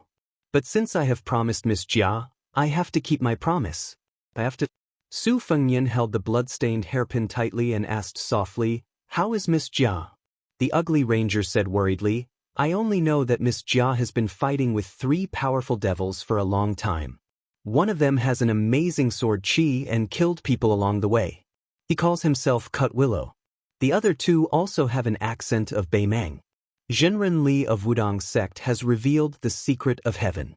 They are most likely level 1 masters in Beimeng. When Miss Jia gave me the hairpin, she was in Qinghu City, which is more than 200 miles away from here. She was seriously injured in an alley called Plum Alley in the south of the city. I hope young Master Su can hurry to rescue her. Su Fengnian nodded and held his hand. He slowly injected genuine qi into his hand to prolong his life. I see. He Zhu shook his head and said, Young Master Su, you don't have to worry about my life or death. Li Yufu floated over. Su Fengnian stood up and bowed deeply to He Zhu. Li Yufu said softly, Your Highness, don't worry. You can go north. Yufu will send Brother He on his last journey. Su Fengnian's hands pressed down lightly, and the ground shook. His body rose from the ground like a rainbow, crossing the sky and crossing the quick snow mountain villa. Li Yufu squatted in front of He Zhu and held his pale face with both hands. The horse, which had been dependent on its master for many years, came to He Zhu's side. It lowered its head and touched He Zhu. Then it knelt on the ground and leaned against the corner of the wall to shelter its master from the cold. He Zhu asked with a smile, Zhenren Li, "Do you have any wine to drink?" Li Yufu, whose shoulder was stained with blood, was in a dilemma. He Zhu shook his head and said with a smile, "Forget it. I don't have any money for wine." It was said that people were so poor that they could only make a ringing sound. However, He Zhu's pockets didn't make any ringing sounds at all. He Zhu had only been a wine tax collector in a small town. He was not good at reading people's faces. After a few years of muddle-headedness, the money he earned was only enough to take the horse that the military camp did not want. He wanted to walk around Jianghu and see. If only he could use poetry to buy wine. Young man is chivalrous and makes friends with 5 heroes. Liver and gallbladder holes, hair stands up. In the negotiation, life and death are the same. A promise is worth 1,000 gold. A promise is worth 1,000 gold. The young paladin's murmur gradually faded away. Li Yufu did not want to let go for a long time. After a long time, the horse whimpered. Li Yufu stood up and put He Zhu on the horse's back. He led the horse out of the snow mountain villa slowly. Chapter 840. I originally said that I would upload the big chapter today. P.S. There is a WeChat public platform on the book in the snow. You can add me as a friend after scanning it. The villages of Tian Village were scattered all over the place. There were more than 6,000 trees planted in a large orange garden. The yellow oranges produced by the oranges were the second-class tributes of the imperial palace. However, after winter, the oranges were not full of fruits. However, there was a custom in the orange garden that every orange tree would leave 1 orange for the winter, which meant that there would be enough left to welcome the new year. No matter how bold the naughty children in the village were, they did not dare to climb the trees to steal the oranges. Every time they played around the orange garden, they only dared to look from afar. At this time, the orange garden was vaguely red. A young man in a green robe who looked like a scholar broke into the orange garden. He gently flicked his fingers and some weather-beaten red oranges fell down. He held them in his arms. Without peeling the skin, he ate half of the oranges in 1 bite and chewed. The handsome scholar was followed by a skinny old man with an ordinary face, who looked like an orange farmer guarding the garden. The young man grabbed an orange and grinned at the old man. The old man shook his head, indicating that he was not interested in the orange. The young man chewed the orange meat and peel and said vaguely in Beimang language, "The south of Liang River is really a good place where people won't starve to death. In the future, if I kill all the way here, I must get a good land from Li Mibi. I don't need to be an official." The old man glanced at the young man's back. There were 3 cocoon-like holes, which forcibly blocked the injuries. 2 swords and 1 knife had penetrated his body. Fortunately, he was still alive. The young man who was seriously injured did not care. He took 2 bites of an orange and quickly finished a whole bag of oranges. He reached out and patted the dust on his clothes, which affected his wounds. He could not help but grit his teeth and gently brushed a cocoon wound on his chest with a finger. The other 2 sword holes on his body were still manageable, but the knife wound under his finger was insidious. It was caused by a hand knife, which was not inferior to his specialty, Lu Qingyin. Thinking of the girl who carried a withered sunflower, the young man felt a headache. If he had known earlier, he would have continued to fight with the black-clothed youth outside the city instead of exchanging opponents with the sword Qi. At that time, he only thought that the unknown girl was fierce, but she was not as powerful as Su Longxiang, who was born with a Vajra body. In Shenwu City, he used a skillful sword to exchange for Su Longxiang's 2 swords with only brute force. He did not feel that he was at a disadvantage. In fact, he had a slight advantage. However, he really could not withstand the expressionless gaze of the youth who pulled out the willow shadow sword from his body. It was a pity that the short sword that he always carried with him was twisted into a piece of scrap iron by the youth. A section of willow dressed in a scholar's attire turned his head and laughed. "Old moth, I heard that Huang Qing fought with that kid until the sky darkened and the earth darkened. Just the sword alone was twisted into a piece of scrap iron by the youth?" The old man with the strange name nodded his head. Seeing that the cocoon on a willow was bleeding, he quickened his pace and stuck to his back. White threads seeped out of his fingertips and slowly weaved a cocoon on the wound of the willow. Out of the corner of the old man's eyes, there was a tall and burly figure standing on a small slope, as if he was looking into the distance. He flicked an orange from the willow and threw it to his companion who was a head taller than him. That person did not even turn his head. After catching the orange, he rubbed it in his palms and fell into a daze. It was a woman. Her figure was fat and the clothes she wore were too loose for a 7-foot man, but it still looked tight on her.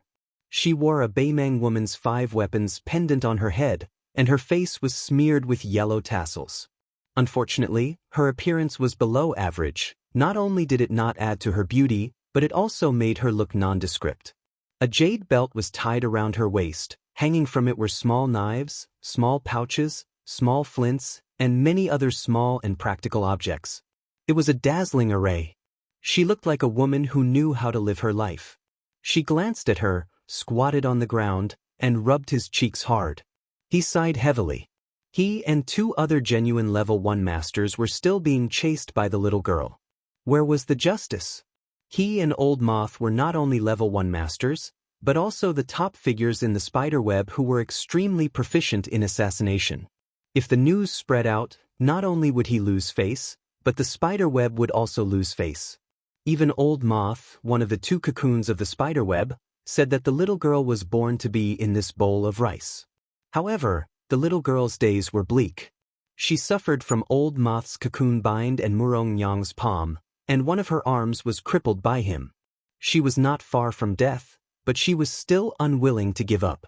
Until today, Old Moth thought that the next time she showed up, it would be the day she completely left Jianghu. Old Moth looked around and said to himself, "The little girl is proficient in Chimen Duanjia. She is an expert in both earth escape and water escape. Last time, we suffered a loss by the river. Princess Murong specially chose this village with soft soil and many ditches. She probably wants to generously give the little girl a chance to end this long-distance raid so that we don't have to worry about her."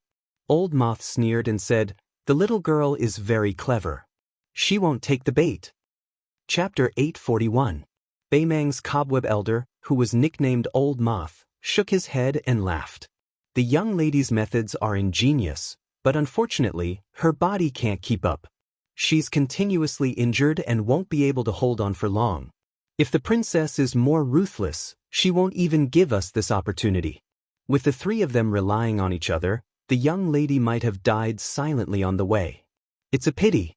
The princess is different from us, who licks blood on the edge of our blades. She's more broad-minded.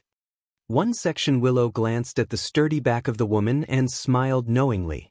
Not only is she broad-minded, but her breasts are also slightly bigger. Old Moth wasn't a sly official, but he didn't continue. After all, the young lady was a junior of the same clan who was favored by the empress. Beimang had 2 royal surnames, Murong Baoding, who had been famous for a long time. Among the younger generation, there were also martial arts newcomers like Yelu Dongchuang and Murong Longshui.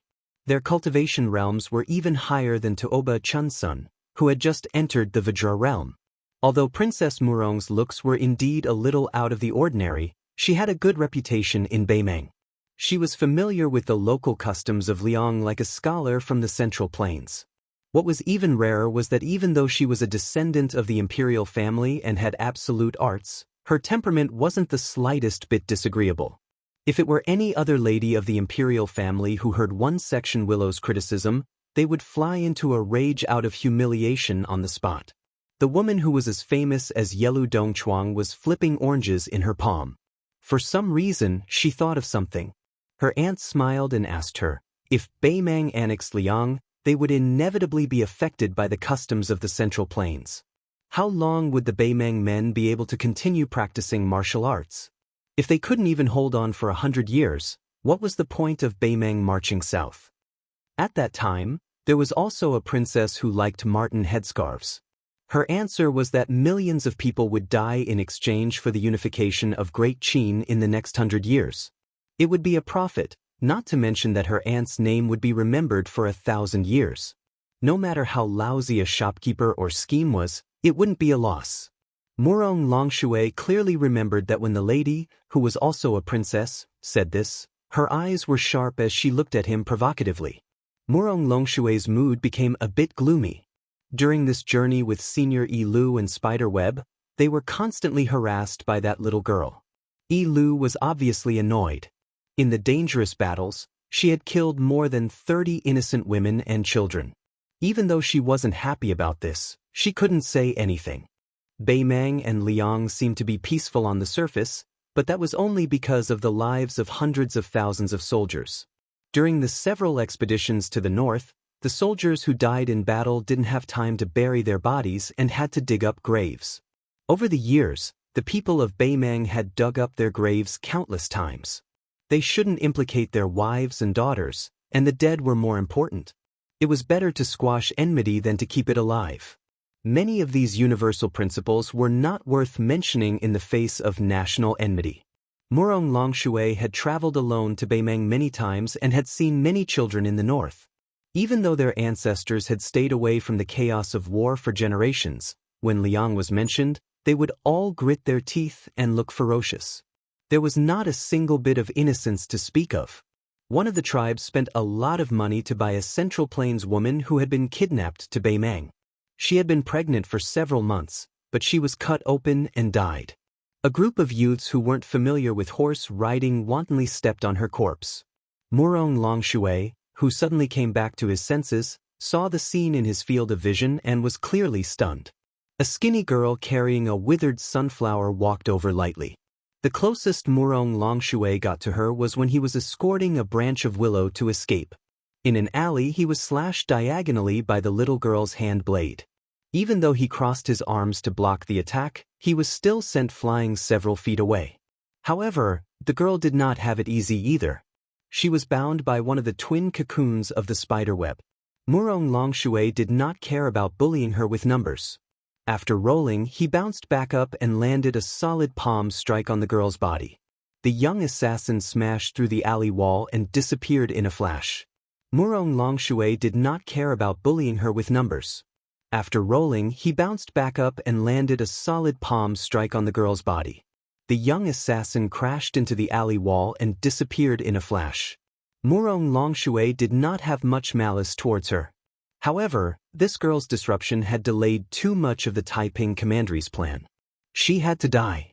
A branch of willow stared at the young assassin and said in bewilderment, "With her current pitiful state, there is still a slight chance of success if we ambush her. She walked out so openly. Does she think we are scared?" Old Moth hesitated. She most likely has a method of mutual destruction. A branch of willow shook his head. With the chaotic aura she exudes, she doesn't have that ability. Old Moth said in a low voice, "I remember Master said that there is fate above aura." A branch of willow immediately laughed. "Princess Murong, this girl is already an arrow at the end of its flight. I'll leave her to you." Although he said so, the 3 first-rank masters began to spread out quickly. Murong Longshui, who was walking down the slope, was in the middle. A branch of willow and Old Moth were on the left and right respectively. They were prepared to surround the girl who had crashed into a place of certain death. The girl who was carrying a branch moved her lips slightly. She seemed to be calculating the distance between them. The 4 of them looked up almost at the same time. Between the girl and the 3 of them, an uninvited guest crashed down from the sky with a loud bang. Amidst the commotion, the white-haired young man had his hands in his sleeves. His back was facing the assassin while he faced Murong Longshui and the other 2. Chapter 842. The tall and sturdy Murong Longshui stared fixedly at this guy who had appeared out of nowhere. In Liang, the imperial court clamped down on the discussion, and only a few rumors managed to slip through the net.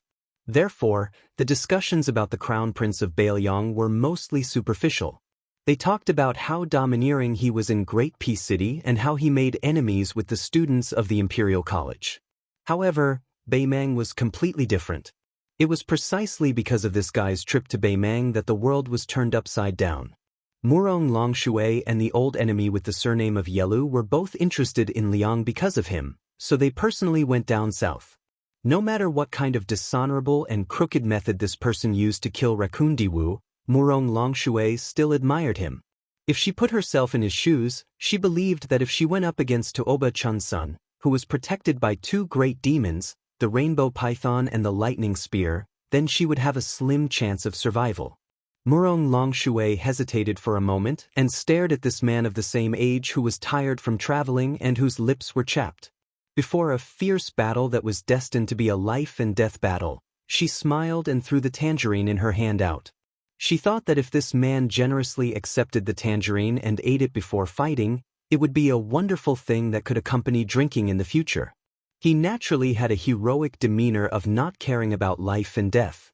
However, the tangerine had just been thrown into the air when it exploded, splashing juice all over Murong Longshui. Murong Longshui furrowed her thick brows. This crown prince of Bailiang was too petty. A man's jianghu was mostly black, white, and gray.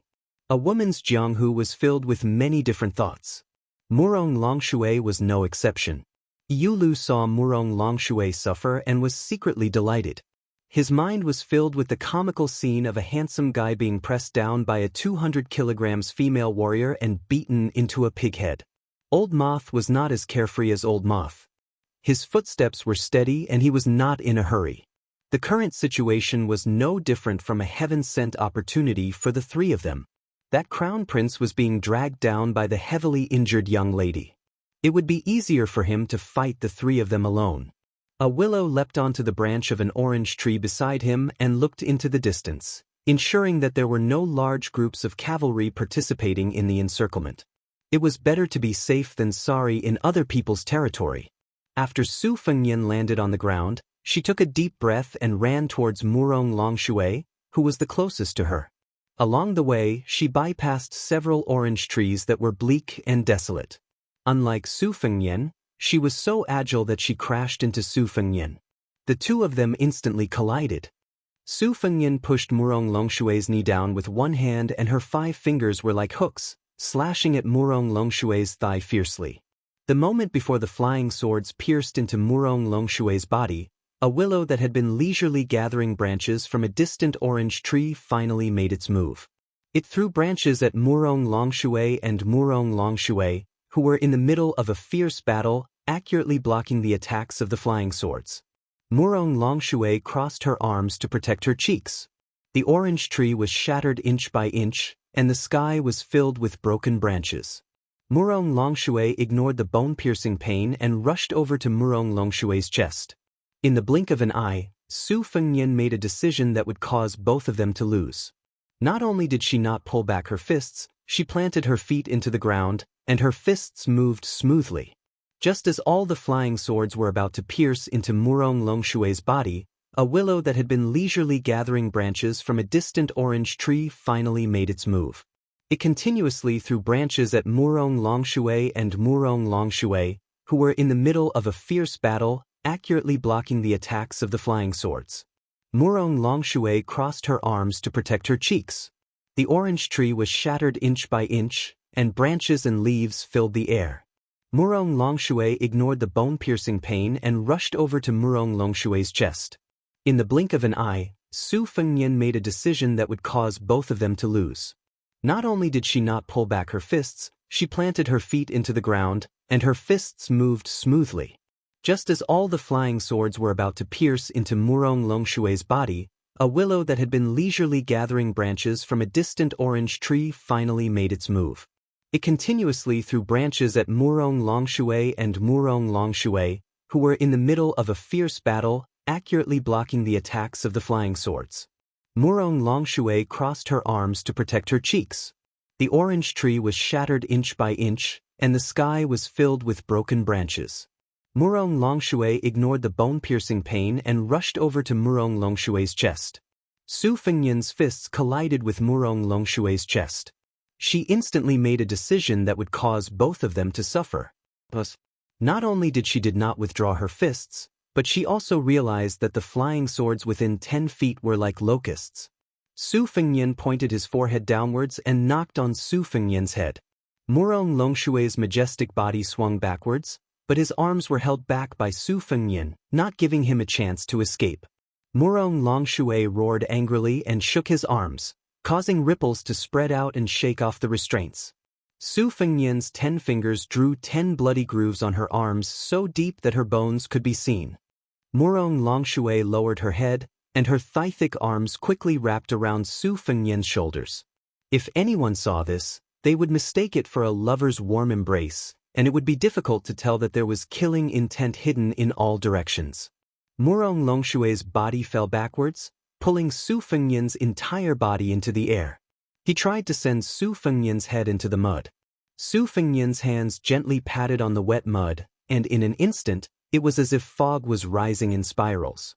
Murong Longshue's attempt to distance herself from Su Fengnian, and at the same time, she also wanted to throw herself under the willow's shade. Murong Longshue, who was lying in the snow and mud, let go of her hands. She wanted to get up like a carp and take the initiative earlier than Su Fengnian. Su Fengnian, who was originally head down, instantly flipped her body upside down after that pat. Both of her hands pressed against Murong Longshue's cheeks, and the two of them looked at each other. It was another scene that was brewing under the illusion of warmth. Previously, Murong Longshue had caught a tangerine that Willow had tossed to her and rolled it in his palm. This time, it was exactly the same. Su Fengnian seemed to want to treat her head as an orange. Murong Longshue's expression changed drastically, and in an instant, her fists and knees were like a torrential downpour. Ever since she debuted, the extraordinary woman from Beimang, who was known for her close combat skills, actually only wanted to distance herself from Su Fengnian. However, no matter how fierce her attacks were, Su Fengnian only supported her head and closed the gap between her palms inch by inch. His body remained unmoving, and he received all of Murong Longshue's thunderous attacks. Willow, who was squatting on a branch in the distance, had an uncertain expression. He still had a handful of tangerine branches in his hand, and seemed to be weighing the pros and cons. He did not immediately help the woman who was in danger. Previously, Old Moth had taken advantage of the gap to stretch his arms and wander around the tangerine forest, and no one knew what he was writing. Old Spiderweb was obviously more careful than Willow, who was watching the fire from the other side of the river. He kicked down an orange tree and stabbed it towards Su Fengnian's back. Murong Longshue, who did not dare to hold back, used all of his strength to punch Old Spiderweb's chest. Coincidentally, the tangerine tree stabbed into his back. The punch and the tree pulled each other together, and according to common sense, even if Old Spiderweb's body was like a diamond, his heart would be smashed and he would die on the spot. After Old Moth kicked out, he turned his head and glared at Willow. Willow rolled his eyes and swept to the side of Su Fengnian and Murong Longshue. However, Su Fengnian was unexpectedly unscathed. He finally took a step back and was willing to let go of Murong Longshue's big head. His hands slid down and held her cheeks up. Murong Longshue, whose body was full of qi, was lifted off the ground. Su Fengnian, slowly, walked to her side and swept a leg across the Beimang Commandery Princess's abdomen. Her tall and sturdy body bent in a deformed arc in the air and then shot towards Willow, who had rushed over to rescue her. Willow ignored the Commandery Princess's precious body and fell rapidly. At the same time, Old Moth put his thumb and index finger together and drew an inexplicable straight line in front of him. No less than 100 tangerine trees were uprooted and thrown at the lone Su Fengnian and then exploded in the air. Willow's mouth curled up and his 10 fingers played the strings. He was full of sword qi. The chaotic sword qi overflowed between heaven and earth like the Milky Way flowing in reverse, forming a cage with nowhere to hide. Su Fengnian stepped out and bent his knees slightly. It was as if he was carrying a cauldron on his shoulders. His hands lifted up into the air. With him as the center, the ground of hundreds of feet was lifted up. A rising curtain of mud faced the torrential sword qi that poured down in torrents. It was like an umbrella blocking the rain. Willow held a branch with both hands and coincidentally stabbed down at the center of the umbrella above Su Fengnian's head. Making use of the opportunity, Willow's shade. Su Fengnian looked up indifferently and stared straight at the famous killer of Beimang. Willow guessed that the situation was strange and immediately stopped his attack. He would rather give up the rare opportunity than risk his life. However, just as Willow withdrew his sword, he clearly saw a scheming smile appear at the corner of that guy's mouth. In an instant, Willow stabbed down again based on intuition. When the branch in his hand touched the space between Su Fengnian's eyebrows, Willow's heart calmed down. The branch had already pierced half a fingernail into the space between his eyebrows. Willow's eyes were sinister and wild with joy. The two of them were only a few feet apart, but the branch suddenly could not move forward at all. Willow did not lose his composure and wanted to withdraw his branch. However, a person in a red robe stepped on his back fiercely. Su Fengnian's fingers touched each other and pierced Willow's chest. Then he gently tore outwards. Willow's corpse was torn apart in the air. A large pool of blood splattered on Su Fengnian's face. Su Fengnian was still expressionless and did not say anything. He only shook his wrists and silently shook off the blood on his hands. He looked at the two remaining Beimeng masters in the Orange Garden. Chapter 843. Seeing a section willow being torn apart, Old Moth was flabbergasted. The great leader of the spider web, Li Mibi, had personally given the order for the three of them to work together. There was a reason behind this. Junju Murong Longshui possessed the physique of Vajra and was an expert in close combat. Together with a section willow, who was proficient in assassination, they were almost flawless. With the help of Old Moth, who was one of the two cocoons, he was an experienced man. He could add some icing on the cake or do some shady business to fill in the gaps. Even if they were up against two masters of the Liang Finger Mystery Realm, they could still fight. Even if a section willow was hit by two swords and a saber, which severely damaged his combat power, Old Moth did not believe that he could break the stalemate within the time it took for a stick of incense to burn. A battle to the death between experts was not only a battle of strength but also a battle of wits. In fact, Old Moth could see some clues. At that time, a section willow partnered with him and created a torrential rain of sword chi that poured down from the sky. Su Fengnian lifted up the ground to act as an umbrella and purposely revealed a fatal flaw at the handle of the umbrella. A section willow also suspected that it was a trap and made a gesture of withdrawing his sword midway. However, for some unknown reason, a section willow, who was famous for being good at capturing murderous intents, changed his mind and decisively stabbed his sword between his eyebrows. In fact, he almost succeeded. If a section willow successfully retreated, not to mention the great merit of the spider web, it would not be difficult for the Empress to bestow a few princesses and princesses. Moreover, the tripartite balance of power between the Beimeng, Liang, and Bailiang would be weakened. Old Moth never expected that he would still be fine, while the one willow that Li Mibi valued greatly could only die in a foreign land. It wasn't that Old Moth had never crossed a quagmire situation where his hands and feet were bound.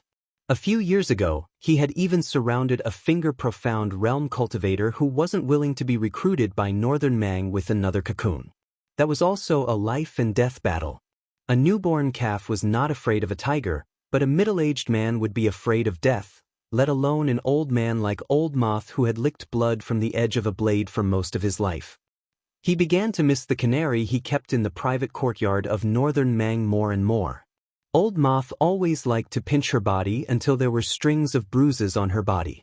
If he had known that he would encounter the crown prince of the Bailiang who relied on an otherworldly item to reach the false state of celestial phenomenon, he would have brought along the cocoon who was proficient in many kinds of finger mysterious arts. Otherwise, he would have invited Sword Aura whose real name was Sun Xiaopu.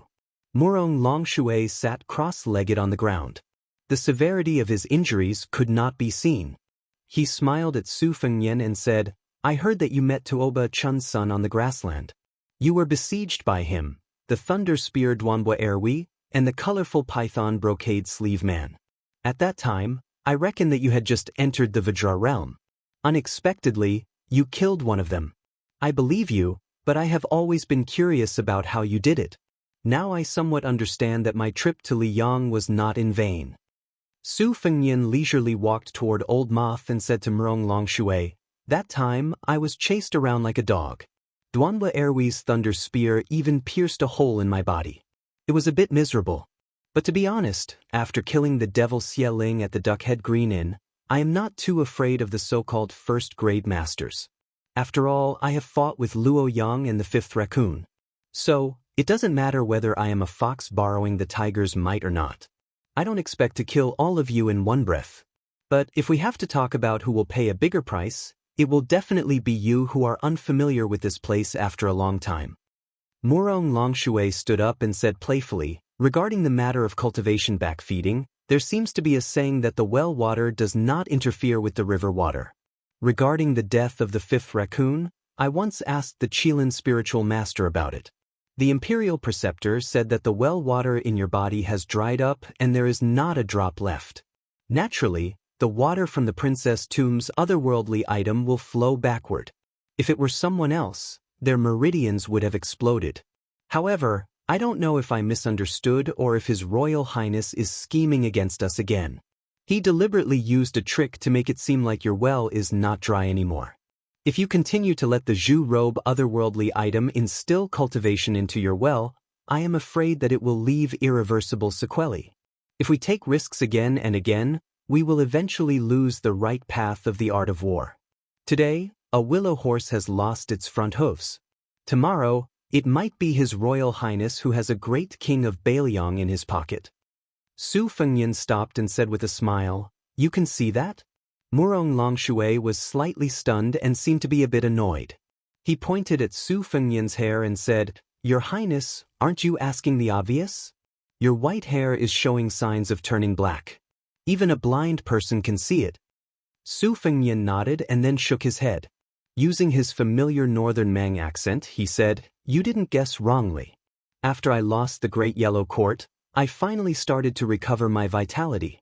Logically speaking, I shouldn't create unnecessary trouble at this time.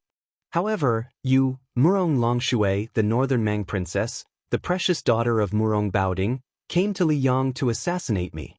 Moreover, there was Sword Qi near Huangqing, a section of Willow, and this Cobweb Senior in front of me. I don't know why you guys didn't make a move in Great Peace City and Divine Martial City, but you probably don't want to return empty-handed. Most likely, you guys will continue to oppose me shamelessly.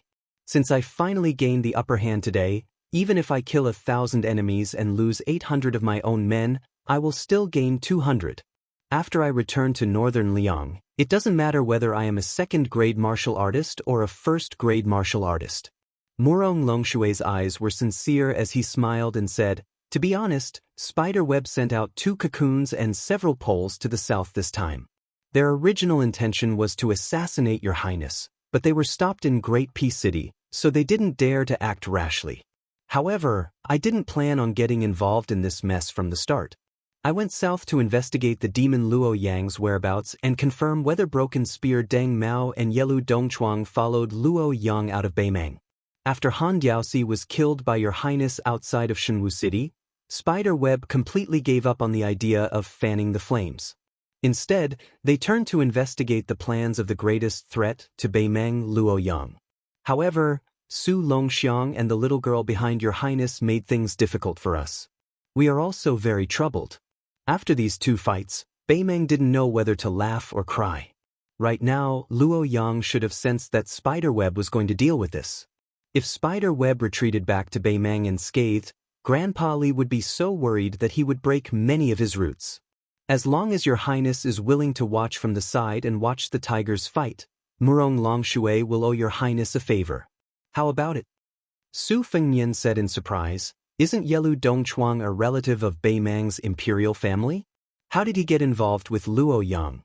Broken Spear Deng Mao is an expert ranked even higher than Human Cat on the martial rankings. Why would he be a pawn for Luo Yang? Why don't you have the arrogance of a top expert?" Murong Longshui smiled bitterly. "What your highness is asking is exactly what I wanted to know when I secretly infiltrated Liyang." Su Fengnian narrowed his eyes and joked, "Murong Longshui, our statuses are roughly the same.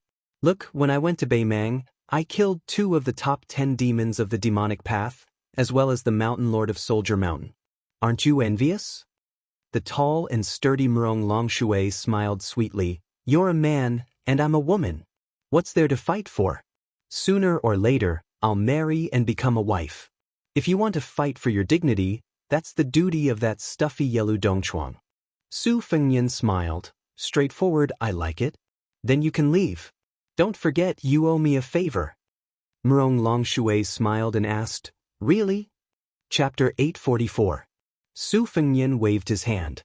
Old Moth, who had been left aside for a long time, finally felt relieved. He really didn't want to fight with a reckless fake heavenly phenomenon. In Beimang, no one would give face to the king of Bailiang, Su Xiao. Old Moth was reluctant to admit that this white-haired young man was able to walk out alive and even bring 2 heads home. He was even more impressed that there were talents in Jianghu. Even if Beimang had Hong Jingyan, who had already achieved great things, Tuoba Chunsun, who gradually became more courageous in the face of setbacks, and Princess Murong and Little Prince Yelu, he only knew the depth of Liang Jianghu's heritage when he arrived at Liang Jianghu. Chess and sword music school's real name was Sun Xiaopu. When Taiping Ling joked that Beimang's swordplay was like rice in a barren field, Sun Xiaopu changed his name to Huang Qing. However, when he arrived at Liang, swordplay talents were like worthless weeds that were cut down again and again. The people of Liang didn't care at all, but their neighbors Beimang trembled with fear. When one's fate was flourishing, the land and water were good. When the land and water were good, talents would emerge. This was the common sense that all the dynasties followed. The empress couldn't hold back anymore. She didn't want to let the Zhao family of Liang slowly grow so that she could digest the power of the 8 kingdoms of spring and autumn. Unfortunately, man proposes, God disposes. The military god Tuoba was tricked by Luo Yang in the Arctic tundra. Even Taiping Ling, who was already the empress's teacher, was caught off guard. The empress was furious, but within a year, tens of thousands of elite cavalry were still led by the nose by white-robed Luo Yang and suffered heavy losses. In the end, she even fled to Liang. If Luo Yang turned to the Zhao family of Liang, it would definitely make Beimang's morale drop to rock bottom after the Bailiang cavalry's surprise attack on the border. Murong Longshui turned around and left casually. Old Moth was more cautious and slowly retreated. Su Fengnian stared at Old Moth and laughed softly. I said that princess can leave, but I didn't say that you can leave. Last time, a large group of Beimang assassins from the Jianghu wanted to infiltrate the border and assassinate Bailiang officials. If I remember correctly, it was Yurli Mibi who planned this. The 6 big and small leaders of the spider web personally took the lead. This debt needs to be settled clearly. Murong Longshui angrily turned around. Your Highness, isn't there no meaning in saying that? Su Fengnian said with a smile, Commandery Princess is sincere, but that old man Spiderweb is not very honest. He probably sent a secret message to Spiderweb. It is clear that he has not given up on his evil intentions. He wants to take advantage of the fact that I am alone to do something that he could not do in Great Peace City and Shenwu City. Su Fengnian flicked his sleeves, and 8 flying swords floated in front of him. Since you sent a wasp to send a message, then don't blame me for using my best sword Tomb Flying Swords to kill butterflies and spiders. Murong Longshui and Old Moth looked at each other and retreated at the same time. At the same time, Su Fengnian did not hesitate to follow them. He kept a close distance and did not let the 2 escape. The little girl carrying the withered sunflower followed behind Su Fengnian without saying a word. In the distance, Murong Longshui imperceptibly slowed down his footsteps and secretly checked his qi. Su Fengnian suddenly sped up and the distance between them shortened from 400 feet to 300 feet. Murong Longshui, who originally wanted to use this to test whether Su Fengnian was strong on the outside but weak on the inside, sighed and began to retreat for real. She did not believe that Su Fengnian would let her go for a favor. There were only 2 possibilities why Su Fengnian did not immediately give chase after killing a section of the willow tree. The first possibility was that he did not have enough strength and was using all his strength to fight 1 against 3. His situation was not good. If that was the case, Murong Longshui did not mind severely injuring Su Fengnian in exchange for his life. The second possibility was that this treacherous prince, who was familiar with fighting to the death, was using his old trick again. He deliberately showed weakness again so that he could easily kill her and Old Moth who were not weak. Old Moth could involve the hidden forces of Spiderweb and Su Fengnian might be able to call for reinforcements. When the time came, the outcome would still be 50-50. Su Fengnian flew through the air to chase after the 2. The young assassin he nicknamed Miss He followed behind him all the time. Su Fengnian wiped his face with his hand. His palm was full of blood. He hesitated for a moment and honestly said in a low voice, "That princess is very cunning. I have to puff myself up at my own cost. If it were not for her undying desire to kill me, I would have taken you and run away. I fought with Zhao Ningxin on the Spring God Lake, so I can't continue to let her instill her cultivation without any scruples. This is a good thing for me.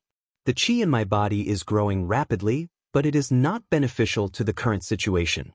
It will only be a burden. In a day or two, no matter how fast my internal energy grows, it will not be able to reach the first level. Moreover, she was heavily injured in the battle with the human cat in Shenwu City. This time, killing a section of willow was more or less a bluff.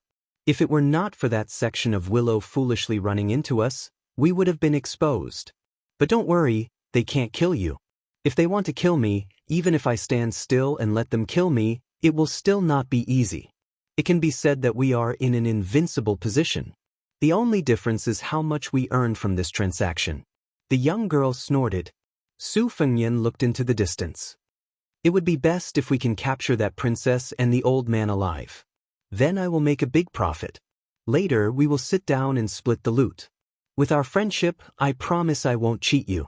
The young lady kicked Su Fengyan's buttocks. The nimble and agile prince nimbly flipped through the air, continuing to steadily rush forward.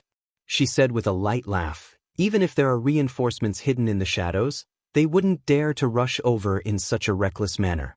Moreover, it's not like I don't have a backup plan. Let's just slowly play a game of cat and mouse with these two northern Mang great figures. I can also use this chance to nurture my strength through battle, recover my cultivation, solidify the realm I lost and then regained. You are good at finding the right time and place to attack, while Su Ying is good at capturing auras. Let's give them a good time. After an entire day of cat and mouse hunting, Murong Longshui and Old Moth were extremely sullen. Su Fengyan had always maintained a distance of half a li from them. When they rested, Su Fengyan would slowly stop and harass and provoke them from a certain distance. When they moved forward, Su Fengyan would continue to tail them. There were even 2 times when he took the initiative to intercept them. When the first attack failed, he would make a prompt decision to retreat. It wasn't that Murong Longshui didn't think of taking the initiative, but Su Fengyan didn't give her the chance at all. He was adept at chasing and killing, and when he escaped, he was even faster than anyone else. If there was a section of willow present, and both sides had a certain chance of winning, Murong Longshui and Old Moth wouldn't have been so passive. However, there weren't so many ifs in the world. In the night, Murong Longshui was washing his face by a stream in the depths of the wild forest. Su Fengyan was squatting on a large rock more than 100 feet away. He even had the leisure to worm his way into being friends with the princess of Beimeng, persuading her not to be a princess, but to find a scholarly man in Bailiang and marry him. This made her so angry that her teeth itched. At that time, Old Moth had wanted to take a detour and launch a sneak attack, but he was blocked by a red robe. 3 days later, the two sides entered a town one after another. Murong Longshui was still fine. With the support of his diamond body, his complexion was still good. However, Old Moth, who was on tenterhooks, couldn't help but look dispirited. Su Fengyan casually stole 2 mink hats of different sizes from the market. He put one on himself and pressed the other on the little girl's head. The furry mink hat covered her eyebrows and forehead. If the sunflower on her shoulder wasn't mentioned, she looked somewhat like an ordinary girl. Chapter 845. Murong Longshui had not had a drop of water for 3 days and 2 nights. Since he could not get rid of the pair of maggots behind him, he might as well choose a restaurant in the busy city. He took out an ingot of gold from the small pouch on his waist and tossed it to the waiter, telling him to keep the change. He ordered a table of sumptuous food and wine and sat down by the window. Whether it was his extravagant spending or her rare mountain-like figure, they were all very eye-catching. Murong Longshui did not see that bastard outside the window, so he was happy that he did not see and did not feel annoyed. He only cared about eating large pieces of meat. On the other hand, the spider moth chewed and swallowed slowly. A few diners nearby were whispering and commenting on Murong Longshui. They were not very polite and reserved in their words. The spider moth had accumulated quite a bit of anger in the past 3 days and wanted to quietly teach this group of rude people a lesson. Murong Longshui gently shook his head and drank a large mouthful of soju wine that he had never tasted before. He held it in his mouth and was not in a hurry to swallow it, slowly savoring the taste. Out of the corner of his eye, he saw an endless stream of people in the busy city. The small families were also wearing silk and satin. Murong Longshui was somewhat entranced. After the spring and autumn turmoil ended in Liang, the brocade and colored silk obtained from the western Shu, the southern Tang, the eastern Yu, and the other 3 places amounted to millions of bolts. These years, the Zhao family of Liang was much more lax in customizing the clothes of the common people compared to the previous dynasties. Murong Longshui swallowed the wine, pursed his lips, and softly murmured, "What a picture of peace and prosperity." Behind a green wall less than 5 feet away, there were only a few pedestrians. Su Fengyan, wearing a mink hat, was squatting at the corner of the wall, chewing a scallion pancake as he muttered vaguely. Without delay, he raised his sleeve, like a small squad leader pretending to be a soldier on the battlefield, giving orders to a few flying swords floating in front of him. With a flick of his finger, 3 of the swords flew along the wall and out of the alley. In an instant, they pierced through the window and pierced straight at Murong Longshui through the window. Old Moth's finger lightly tapped on the table, and wisps of white mist appeared between the flying swords and the princess. The 3 naughty flying swords were unable to succeed, so they turned back the way they came. As soon as the first wave left, the second wave came. This time, the 3 swords came at a tricky angle, and after piercing through the window, they quickly scattered.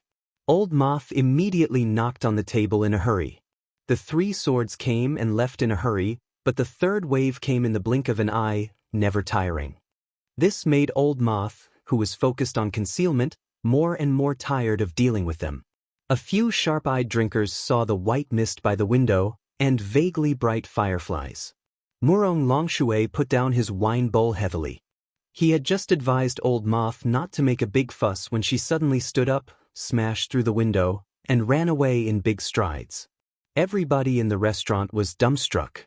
Could it be that this woman was a Jianghu heroine who had hidden her strength? Su Fengyan, who was standing at the foot of the green wall, quickly put a small half of the scallion pancake in his mouth and ran away. Murong Longshui stood in the middle of the alley, his 5 fingers hooked into the wall, crushing the bricks in his palms. His face turned ashen. Old Moth was also annoyed by Su Fengyan's endless tricks, but he did not know how to comfort that young Junju.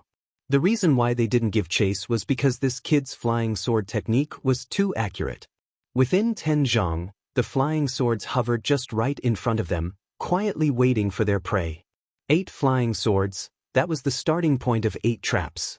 Old Moth could not help muttering, "It's really chasing a dog that randomly shits." Wherever you go, you have to worry about your shoes being stained with dog poop. If you don't chase, he'll just bark a few times behind your butt. He's really hard to deal with. Murong Longshui was amused by this vulgar metaphor, and the haze in his heart dissipated. At the end of the alley, that guy seemed to have noticed that the 2 did not have the intention to pursue and fight. He appeared with a mischievous smile and leaned against the wall.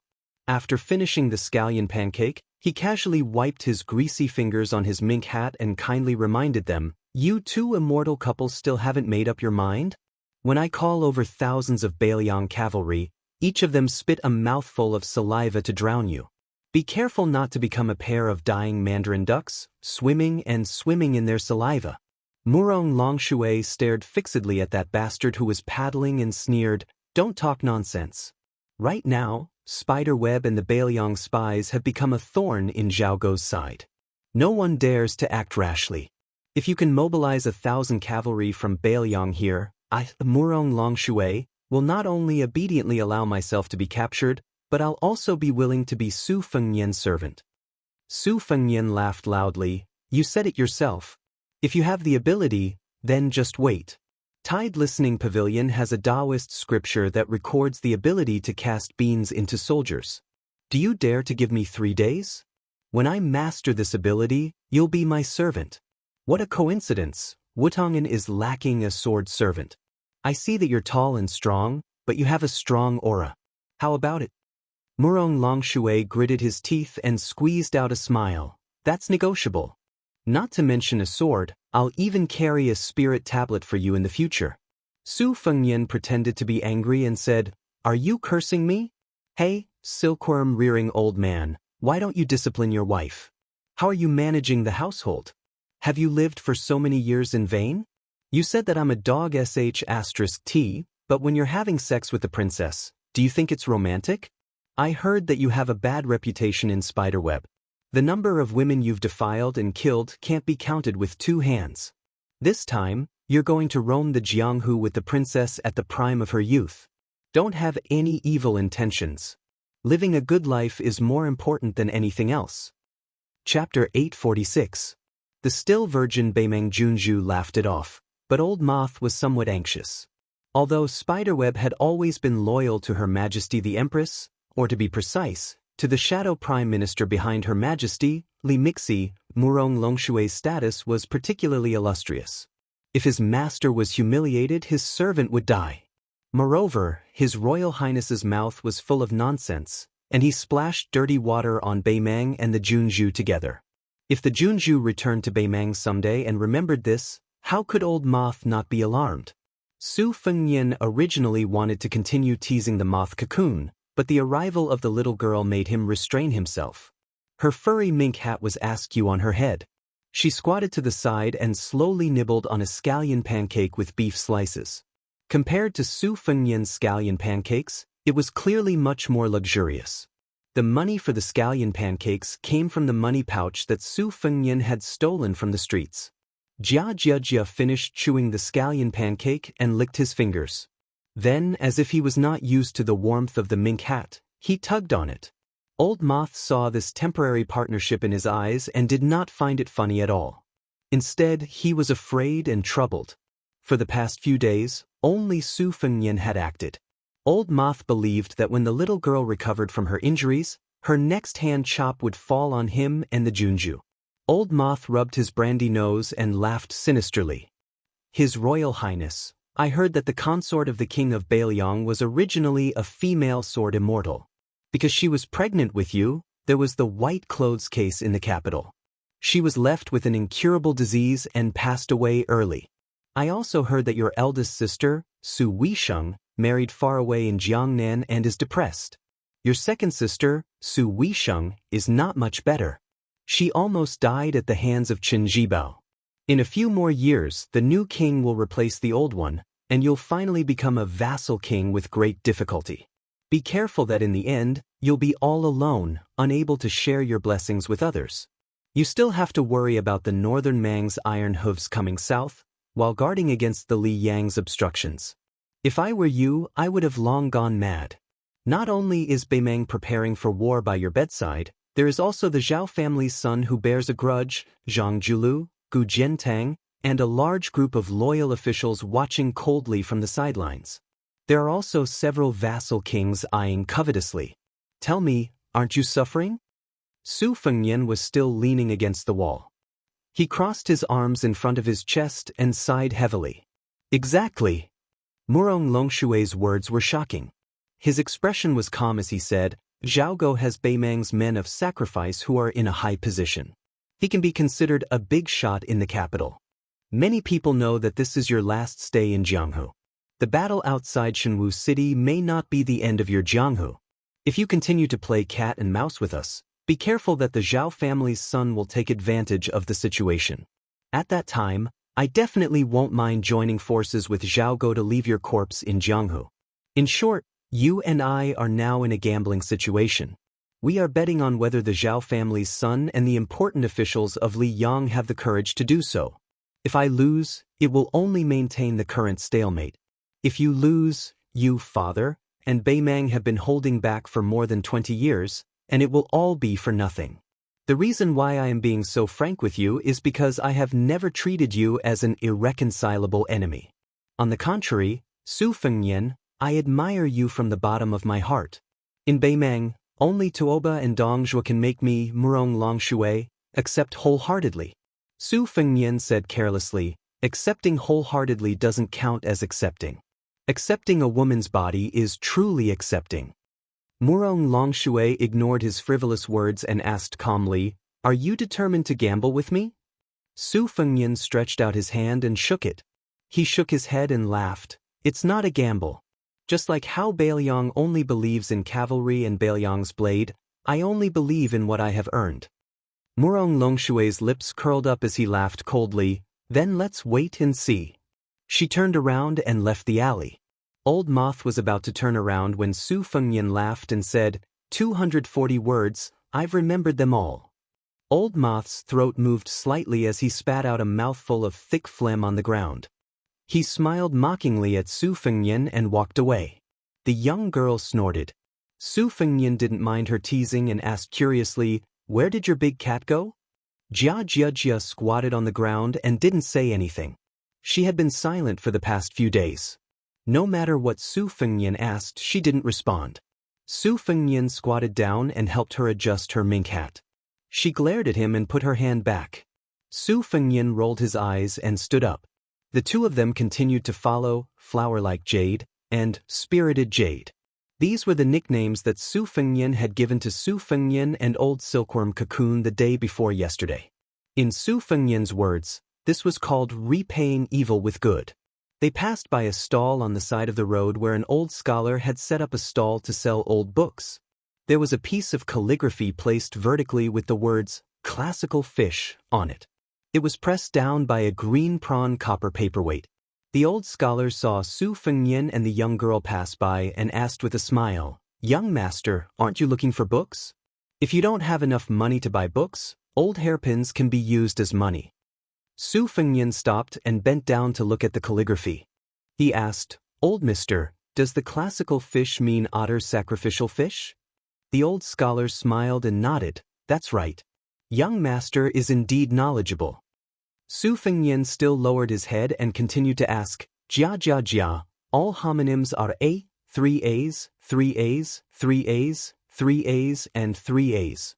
The old scholar clicked his tongue and said, young master, are you talking about that Huang Longsher? This name is unlucky. It's better not to mention it. Su Fengnian looked at the expressionless little girl and then looked at the old scholar who was pretending to be mysterious. He took out a hairpin and gently placed it next to the paperweight. Old mister, take her away. No matter how unlucky it is, it's not as unlucky as being by my side. The old Confucian scholar reached out to pick up the hairpin, but the little girl slapped the back of his hand with the sunflower. His face was full of resentment. The old man smiled and said, I didn't take your hairpin for nothing. There's an old fart called Lu Hao who left the capital with a lackey from the Dongyue sword pool. He can enter the city in less than an hour. Su Fengnian nodded and asked, how is Xianxia Valley? The old man actually told him everything he knew. They're still waiting. The two old men whose ages added together are more than 200 years old are staring at each other like tortoises staring at mung beans, slowly wasting time. But in my opinion, no matter how strong his sword is, it's still not enough. What else do you want to ask? Ask them together. Zhao Huang Chao, the cowardly turtle? Lu Songtao, who's suffering from qi deviation? Or Dong Tai, who rides a donkey to see the mountains and rivers? Or Luo Yang, who helps people find deer? Su Fengnian hesitated for a moment and said with a smile, forget it. You two should pack up and leave as soon as possible. The old man smiled playfully and said, you're really not afraid of death? Su Fengnian said helplessly, once you leave, I'll quickly run away. The old man laughed loudly. That's true. He stood up and withdrew his smile. He gently picked up the paperweight and placed it under his armpit. He shook the calligraphy and glanced sideways at Su Fengnian. She took the fate of Mount Longhu's Zhao Xuansu for you. Whoever started the trouble should end it. You brat, hurry up and restore the Great Yellow Court. Otherwise, if she dies in 3 years, I'll make you and Bailiang suffer even if I break the rules and go against my will. Of course, you can't die today. Even if you do, you can only die in 3 years. That's why I called for a helper. The little girl didn't drag her feet at all and didn't even look back. The old man walking side by side sighed, how heartless. Don't ask for the hairpin back. The little girl sniffled. The old man suddenly laughed. The mink hat is not bad. It looks festive. The little girl pulled down the furry mink hat that covered her forehead and covered her entire face. Su Fengnian stood where he was and quietly watched the two leave. Before long, he turned his head and saw the white-clothed Luo Yang slowly walking over from the opposite end of the street. Chapter 847. Chapter 2 is after 11 o'clock. P.S. Every day, a hero will be selected on WeChat's public platform and a physical book with a signature in the snow will be given out. It's easy to add a friend. There's a QR code on the page of the book in the snow, or you can search for Fenghua 1985. Su Fengyan pointed at the green-robed swordsman who was leading a horse on the street and smiled. If I'm not wrong, that should be Song Yanqing from the Dongyue sword pool. Luo Yang said calmly, so what? Su Fengyan was afraid that she would not take it seriously and look down on the heroes of Jianghu, so he patiently explained with a smile, this guy is not a fame-seeking swordsman. His Xian finger realm in swordsmanship is much more solid than the Taoist priest's Xian finger realm. He's one of the few grandmasters of swordsmanship in Liang. Moreover, Song Yanqing's skills are in harmony and he's proficient in the three doctrines. He's not a brute who only knows how to use brute force, so he'll be hard to deal with. Not counting the sneaky sparring, after Song Yanqing became the head of the sword pool at a young age, he's known to have fought 19 times in the past 60 years. Every time, he would change his sword and move. One time, he brought 12 swords to compete with Wang Xianji in the martial emperor city. Of course, he didn't win, but it was said that the fight was very grand. In the current Jianghu, Wang Xiaoping of Wudang, Qi Xianxia of Longhu Mountain, and Wu Luding of Wu family are all slightly inferior to him. Don't take it lightly. This time, he brought 14 swords in one go. It's obvious that he's going to risk his life. After losing to Wang Xianji, he's been in seclusion for years. His realm must have improved a lot. You should pay more attention to him. Don't treat him like a cat or a dog.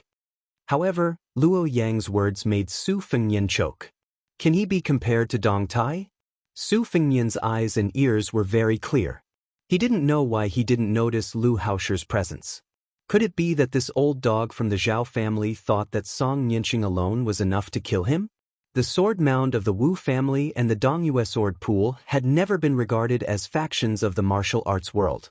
Aside from the fact that few people from both sides traveled to Jianghu, the other reason was that these two giant trees of the sword forest were simply too tall.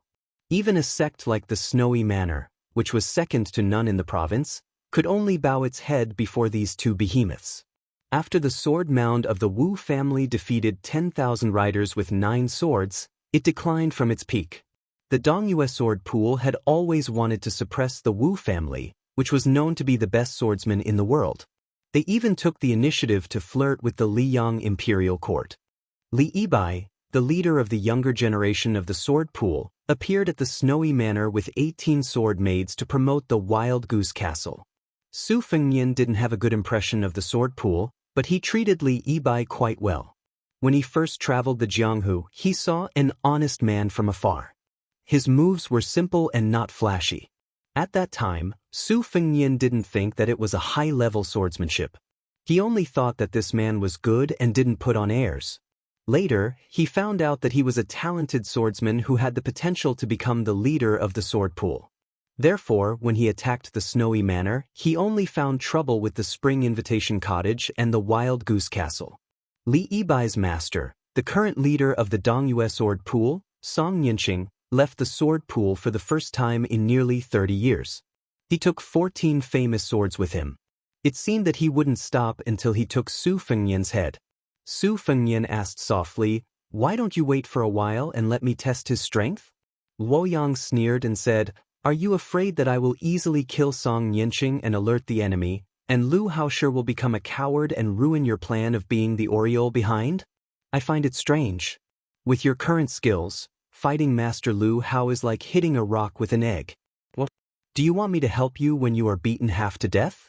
Let me say this first. Even if I help you, it will be after Master Lu Hao kills you and then I will help you collect your corpse." Su Fengyan grinned and smiled brightly. "I'm not that particular. I just feel that since there is going to be a fight, there is no reason for me to hide in the back." Luo Yang clicked her tongue and said, "I remember now. Outside Dunhuang, someone defended the city gate with a sword and blocked hundreds of cavalry. Then he swaggered into the city. How impressive!" Su Fengyan said shamelessly, A real man doesn't talk about his past glory. Why are you talking about this? Outside the window, groups of armored cavalry appeared on the street. Without any explanation, they drove the people out of the city. At first, there were some rich noblemen and scholars who cursed and swore. In the end, they were smashed to the ground by the end of their iron spears and dragged away like dead dogs. Many of the common people who stayed in their homes were also unable to escape. In the bitter cold winter, they were driven out of the city gate in groups. Some of the members of the big families in the neighborhood were also not lucky enough to escape. After the confluence, they wanted to gang up and cause trouble, but when they saw that the old masters of the government and county yamen were also in the group of refugees, they did not have the courage to cause trouble. Not long after, the area around the restaurant was almost empty. The diners of the restaurant had already run out. The shopkeeper did not care about the money owed by the group of ruffians and hurriedly left with his family. Some ruffians wanted to fish in troubled waters. While the people in the city were empty, they went to the rich people's houses to steal some antiques and valuables. As a result, the patrolling cavalry from outside the city saw them and killed them on the spot. A few ruffians with nimble legs saw that the situation was not good and tried to escape by jumping over the wall. They were directly shot by arrows and turned into hedgehogs. For a moment, the people were even more anxious. They did not know what had happened. They all thought that there was going to be a war again. The old people who had experienced the war of the spring and autumn period were frightened and cried. The women and children who came with their ancestors were also crying. The people on the street scattered. The old man in green with a pile of swords on the back of his horse was very eye-catching. When Su Fengnian stood up and looked at the street, the old man also looked up. After their eyes met, Song Yanqing did things quickly. Without saying anything, he let go of the reins and took a long sword from the horse's back. He gently drew a half arc in the direction of the second floor of the restaurant. Chapter 848. Su Fengnian had jumped up high the moment Song Yanqing made his first move. He held the beam of the room with one hand. Luo Yang, who was sitting on the chair, was much more elegant than him. She didn't move at all. That crescent-shaped sword aura sliced through the outer wall of the restaurant like cutting tofu and went straight for Luo Yang. Luo Yang gently pushed that colored glaze cup with one finger. It slid forward an inch on the table. The person, the table, and the chair were like a fish cutting through the ripples, forcing the sharp sword aura to slide to the sides. This sword aura cut through the back wall of the restaurant and pierced through the clouds for more than 30 meters before it slowly dissipated. Half of the restaurant slid down at an angle. Some tiles and broken wood bounced off several meters away from Luo Yang. Su Fengnian naturally wouldn't fall with the collapsed restaurant. He let go of the beam and landed beside Luo Yang. He glanced at this woman who made him speechless and didn't know what to say. Su Fengnian could take Song Yanqing's probing sword attack head-on. Of course, it wouldn't be as easy for him as it was for Luo Yang. Moreover, Song Yanqing's first move was more of a greeting than a fight. It had the flavor of the sword pool welcoming guests with peaceful means before resorting to force. After reaching the finger-profound realm, his control of qi was much better than that of the Vajra realm. Luo Yang played her flute beside the spring god lake. She could sense the level of everyone's realm through the flute's sound. It was the trick. Only Luo Yang dared to take Song Yanqing's sword attack head-on. After Song Yanqing's first move, as long as the opponent took it head-on, he wouldn't be able to accurately deduce the opponent's realm. Instead, he would be able to roughly know the opponent's realm. Then the second and third sword attacks wouldn't be inferior to the opponent's, which would be more beneficial to his sword heart illumination. The restaurant became like a simple tavern without any shelter, revealing the man and woman on the second floor. Song Yanqing was just like the rumors. He immediately sheathed his sword and placed one hand on the other scabbard. He asked loudly, "This old man is Song Yanqing of the sword pool of Dongyue. May I ask who is upstairs?" The person the old grandmaster asked seriously was naturally not His Royal Highness, who the world knew. In the Jianghu, regardless of whether it was an expert or a novice, most people had the habit of asking about the details of their opponents. What their nicknames were, who their masters were, and what their backgrounds were. This wasn't an unnecessary move. Apart from those nobodies who liked to give themselves famous nicknames that could be ignored, the rest of the people in the Jianghu were quite rare to have nicknames that weren't vulgar. They all relied on their abilities and gold and silver to earn their nicknames. Everyone in the Jianghu was in the same profession. Whether it was to make a living or to make a living, being kind to others wasn't a wrong thing to do. When faced with people who had been famous for a long time, most people didn't want to offend them to the point of death. Therefore, many people in the Jianghu who didn't know when to back down would often be able to turn hostility into friendship after a word of disagreement. In fact, they didn't even fight, but they still glorified it as no discord, no concord. Those who were popular in the Jianghu were definitely old foxes who were good at making friends from both sides. Even if the hotheads had good cultivation, they didn't understand the principle of not looking at the monk's face and would often suffer many unnecessary losses. Many Jianghu people who had a bright future were stubborn. They didn't know when to advance or retreat after provoking rich and powerful enemies, and in the end, they didn't even know how they died. Song Xianxia, who was one of the top swordsmen in the world's sword forest, was no exception. That young woman in white really shocked him. Since when did Li Yang have such a woman who hid her strength so well? Su Fengyan coldly snorted and said, "She's my friend. What's wrong?" Luo Yang glanced at Su Fengyan from the corner of her eyes. How could she not know this guy's little scheme? If she bluntly revealed her identity, she was afraid that no matter how conceited Song Xianxia was, he would have to think twice. Then this guy's wishful thinking might not be successful. Su Fengyan was still singing a one-man show.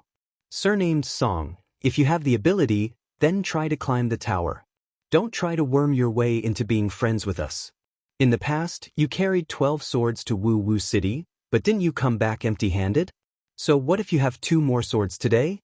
If you have the ability, then use all 14 swords. I'll say it right here, we'll take all of them. Luo Yang calmly asked, "Aren't you bored? Aren't you ashamed?" Su Fengyan turned his head and laughed in a low voice. It's not easy to get the thigh of the number 1 person of the evil path. Let me show it off. Su Fengyan's frivolous words didn't anger Song Xianxia. His state of mind was as calm as an ancient well, and he didn't respond to Su Fengyan. He just lightly patted the scabbard. This time, he didn't hold the sword in his hand, but instead rode it 20 feet away from his hand. The sword's aura was much stronger than the first sword. The tip of the sword was slightly raised, and it swept towards Su Fengyan on the second floor. Luo Yang stood up. She obviously wasn't in the mood to wait for the dozen or so swords. She jumped down from the restaurant and brushed past the flying sword. Then, she held the hilt with one hand. The long sword vibrated incessantly, and the sound could be heard all over the city. Song Xianxia grasped the third sword hanging on the horse's back. He didn't panic because Luo Yang had caught his unsheathed sword. Instead, he smiled knowingly. This sword was called Hoary Head. People of the world couldn't escape the fate of separation when they turned white. When the sword and the sword's aura were unsheathed, they were separated. Breaking one of them wouldn't affect the overall situation.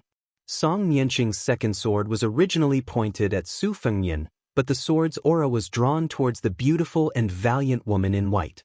Moreover, the white sword didn't differentiate between the two.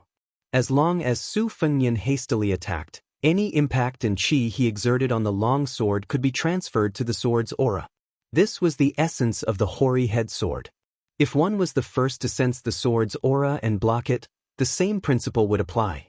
Luo Yang suddenly clenched her 5 fingers, and the long sword in her hand suddenly stopped wailing. The perfect sword embryo was broken, but her means were swift and fierce. It was tantamount to adding fuel to the fire for the sword's aura lurking in the dark. Su Fengyan didn't realize the mystery until the sword's aura suddenly approached. He cursed. It wasn't clear whether he was cursing Song Xianxia for being treacherous or blaming Luo Yang for deliberately tricking him. 8 flying swords came out of her sleeve like a thunder pool. The woman who tricked Su Fengyan secretly raised the corner of her mouth. She held the long sword that had completely lost its spirit upside down, landed lightly on the ground, and ran towards Song Xianxia. The sword's aura in her hand soared to more than 10 feet. It was as thick as the mouth of a bowl and like the tail of a comet. It was domineering. Song Xianxia was shocked. He was only holding the sword in his right hand, but he immediately added a sword to his hand. Luo Yang, who was holding the long sword upside down, released the hilt and threw the long sword and the sword's aura at Song Yinqing. In fact, it was more like a smash. Chapter 849. The sword and sword chi were like a painter splashing ink onto the ground.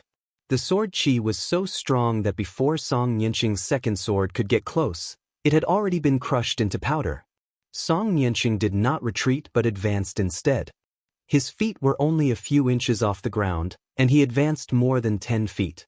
When he stopped, he twisted his toes, and the new pair of plain green cloth shoes slid on the ground, kicking up a cloud of dirt. His left hand held the sword behind his back, and his right hand held the sword in front of his chest. He then pointed downwards, and the tip of the sword went from downwards to upwards, pressing against the bottom of the sword chi. The sword in Song Yinqing's hand gradually bent, and bit by bit, he changed into the collapsing sword style. The tip of the sword was not higher than his head, and with a light shout he actually flicked the condensed sword force over his head, landing on the street and creating a bottomless pit. The sword pool sect master's sword did not straighten, and maintained a slightly bent collapsing sword style. He let go of the sword, and before the sword fell, the tip of his left hand collided with the middle of the sword that was hovering in the air. There was a clang, like the sudden sound of a temple's morning bell, melodious and loud. Luo Yang moved forward at a moderate pace, and with a casual wave of her arm, she blocked the sword chi that came from the collision of the swords. Song Yinqing quickly changed from a straight collision to a horizontal one, and the second sound was like the evening drum, extremely dull. Striking the morning bell, striking the night drum, the sound of the drum kills, the bell absorbs the soul. Song Yinqing had secretly entered the Jianghu 20 years ago, and when he was traveling he stayed in a nameless ancient temple and learned it after hearing the morning bell and evening drum. Song Yinqing repeated the boring collision without stopping, and in an instant he had struck it 108 times. Luo Yang continued to move forward, and in the end, she was even stingy with raising her hand.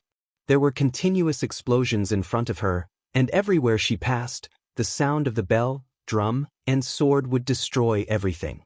The original meaning was to sound the drum and listen to the sound, and to return quickly, and not violate the rules. But since Luo Yang could kill her way through Beimeng alone twice, what was a small noise of the bell, drum, and sword chi?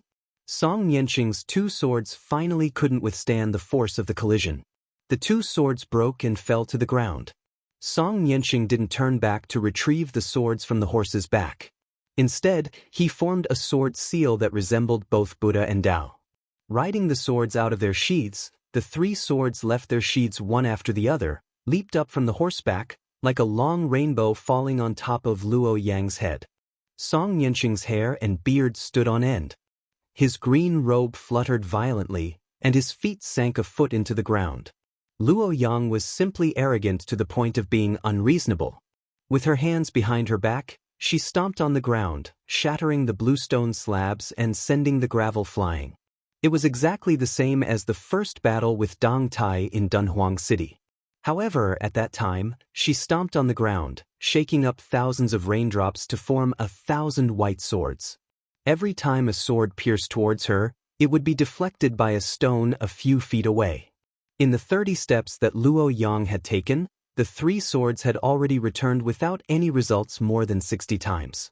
The tips of the swords had long been broken, and the distance between her and Song Yinqing had shortened to less than 10 feet. Song Yinqing pressed his hands down, and the three swords that were half of their original length pierced towards Luo Yang at the same time, making a final struggle. Luo Yang brushed her hand and casually grasped the three flying swords that were like arrows at the end of their flight. She continued to move forward slowly. However, unlike the first sword that was crushed by her on the spot, the three swords didn't lose their vitality in her hand. Instead, the sword chi grew like bamboo shoots after the rain, thriving and thriving. Luo Yang looked down as she walked slowly. Even though she sensed the scene of a snake devouring an elephant in her hand, she didn't have any response. The sword chi of the three swords took root in her palm. Song Yinqing squinted his eyes and snapped his fingers. That old horse was familiar with its owner's habits. It trod lightly on its hooves and came to the side of the elderly man. Song Nianqing took out the only sword with a sword tassel among the 14 swords. The sword's body was as clear as a mirror, which was why it was named Zhao Dan. Back when he ascended marshal the Arch City with the 12 swords, Song Nianqing was just a rookie of the sword forest that had just entered the pugilistic world. Wang Xianji was already recognized as the world's #1. However, when did Song Nianqing take a step back? The Zhao Dan in his hand was the first sword that Song Nianqing had personally forged after going into seclusion. Every swordsman was a swordsmith.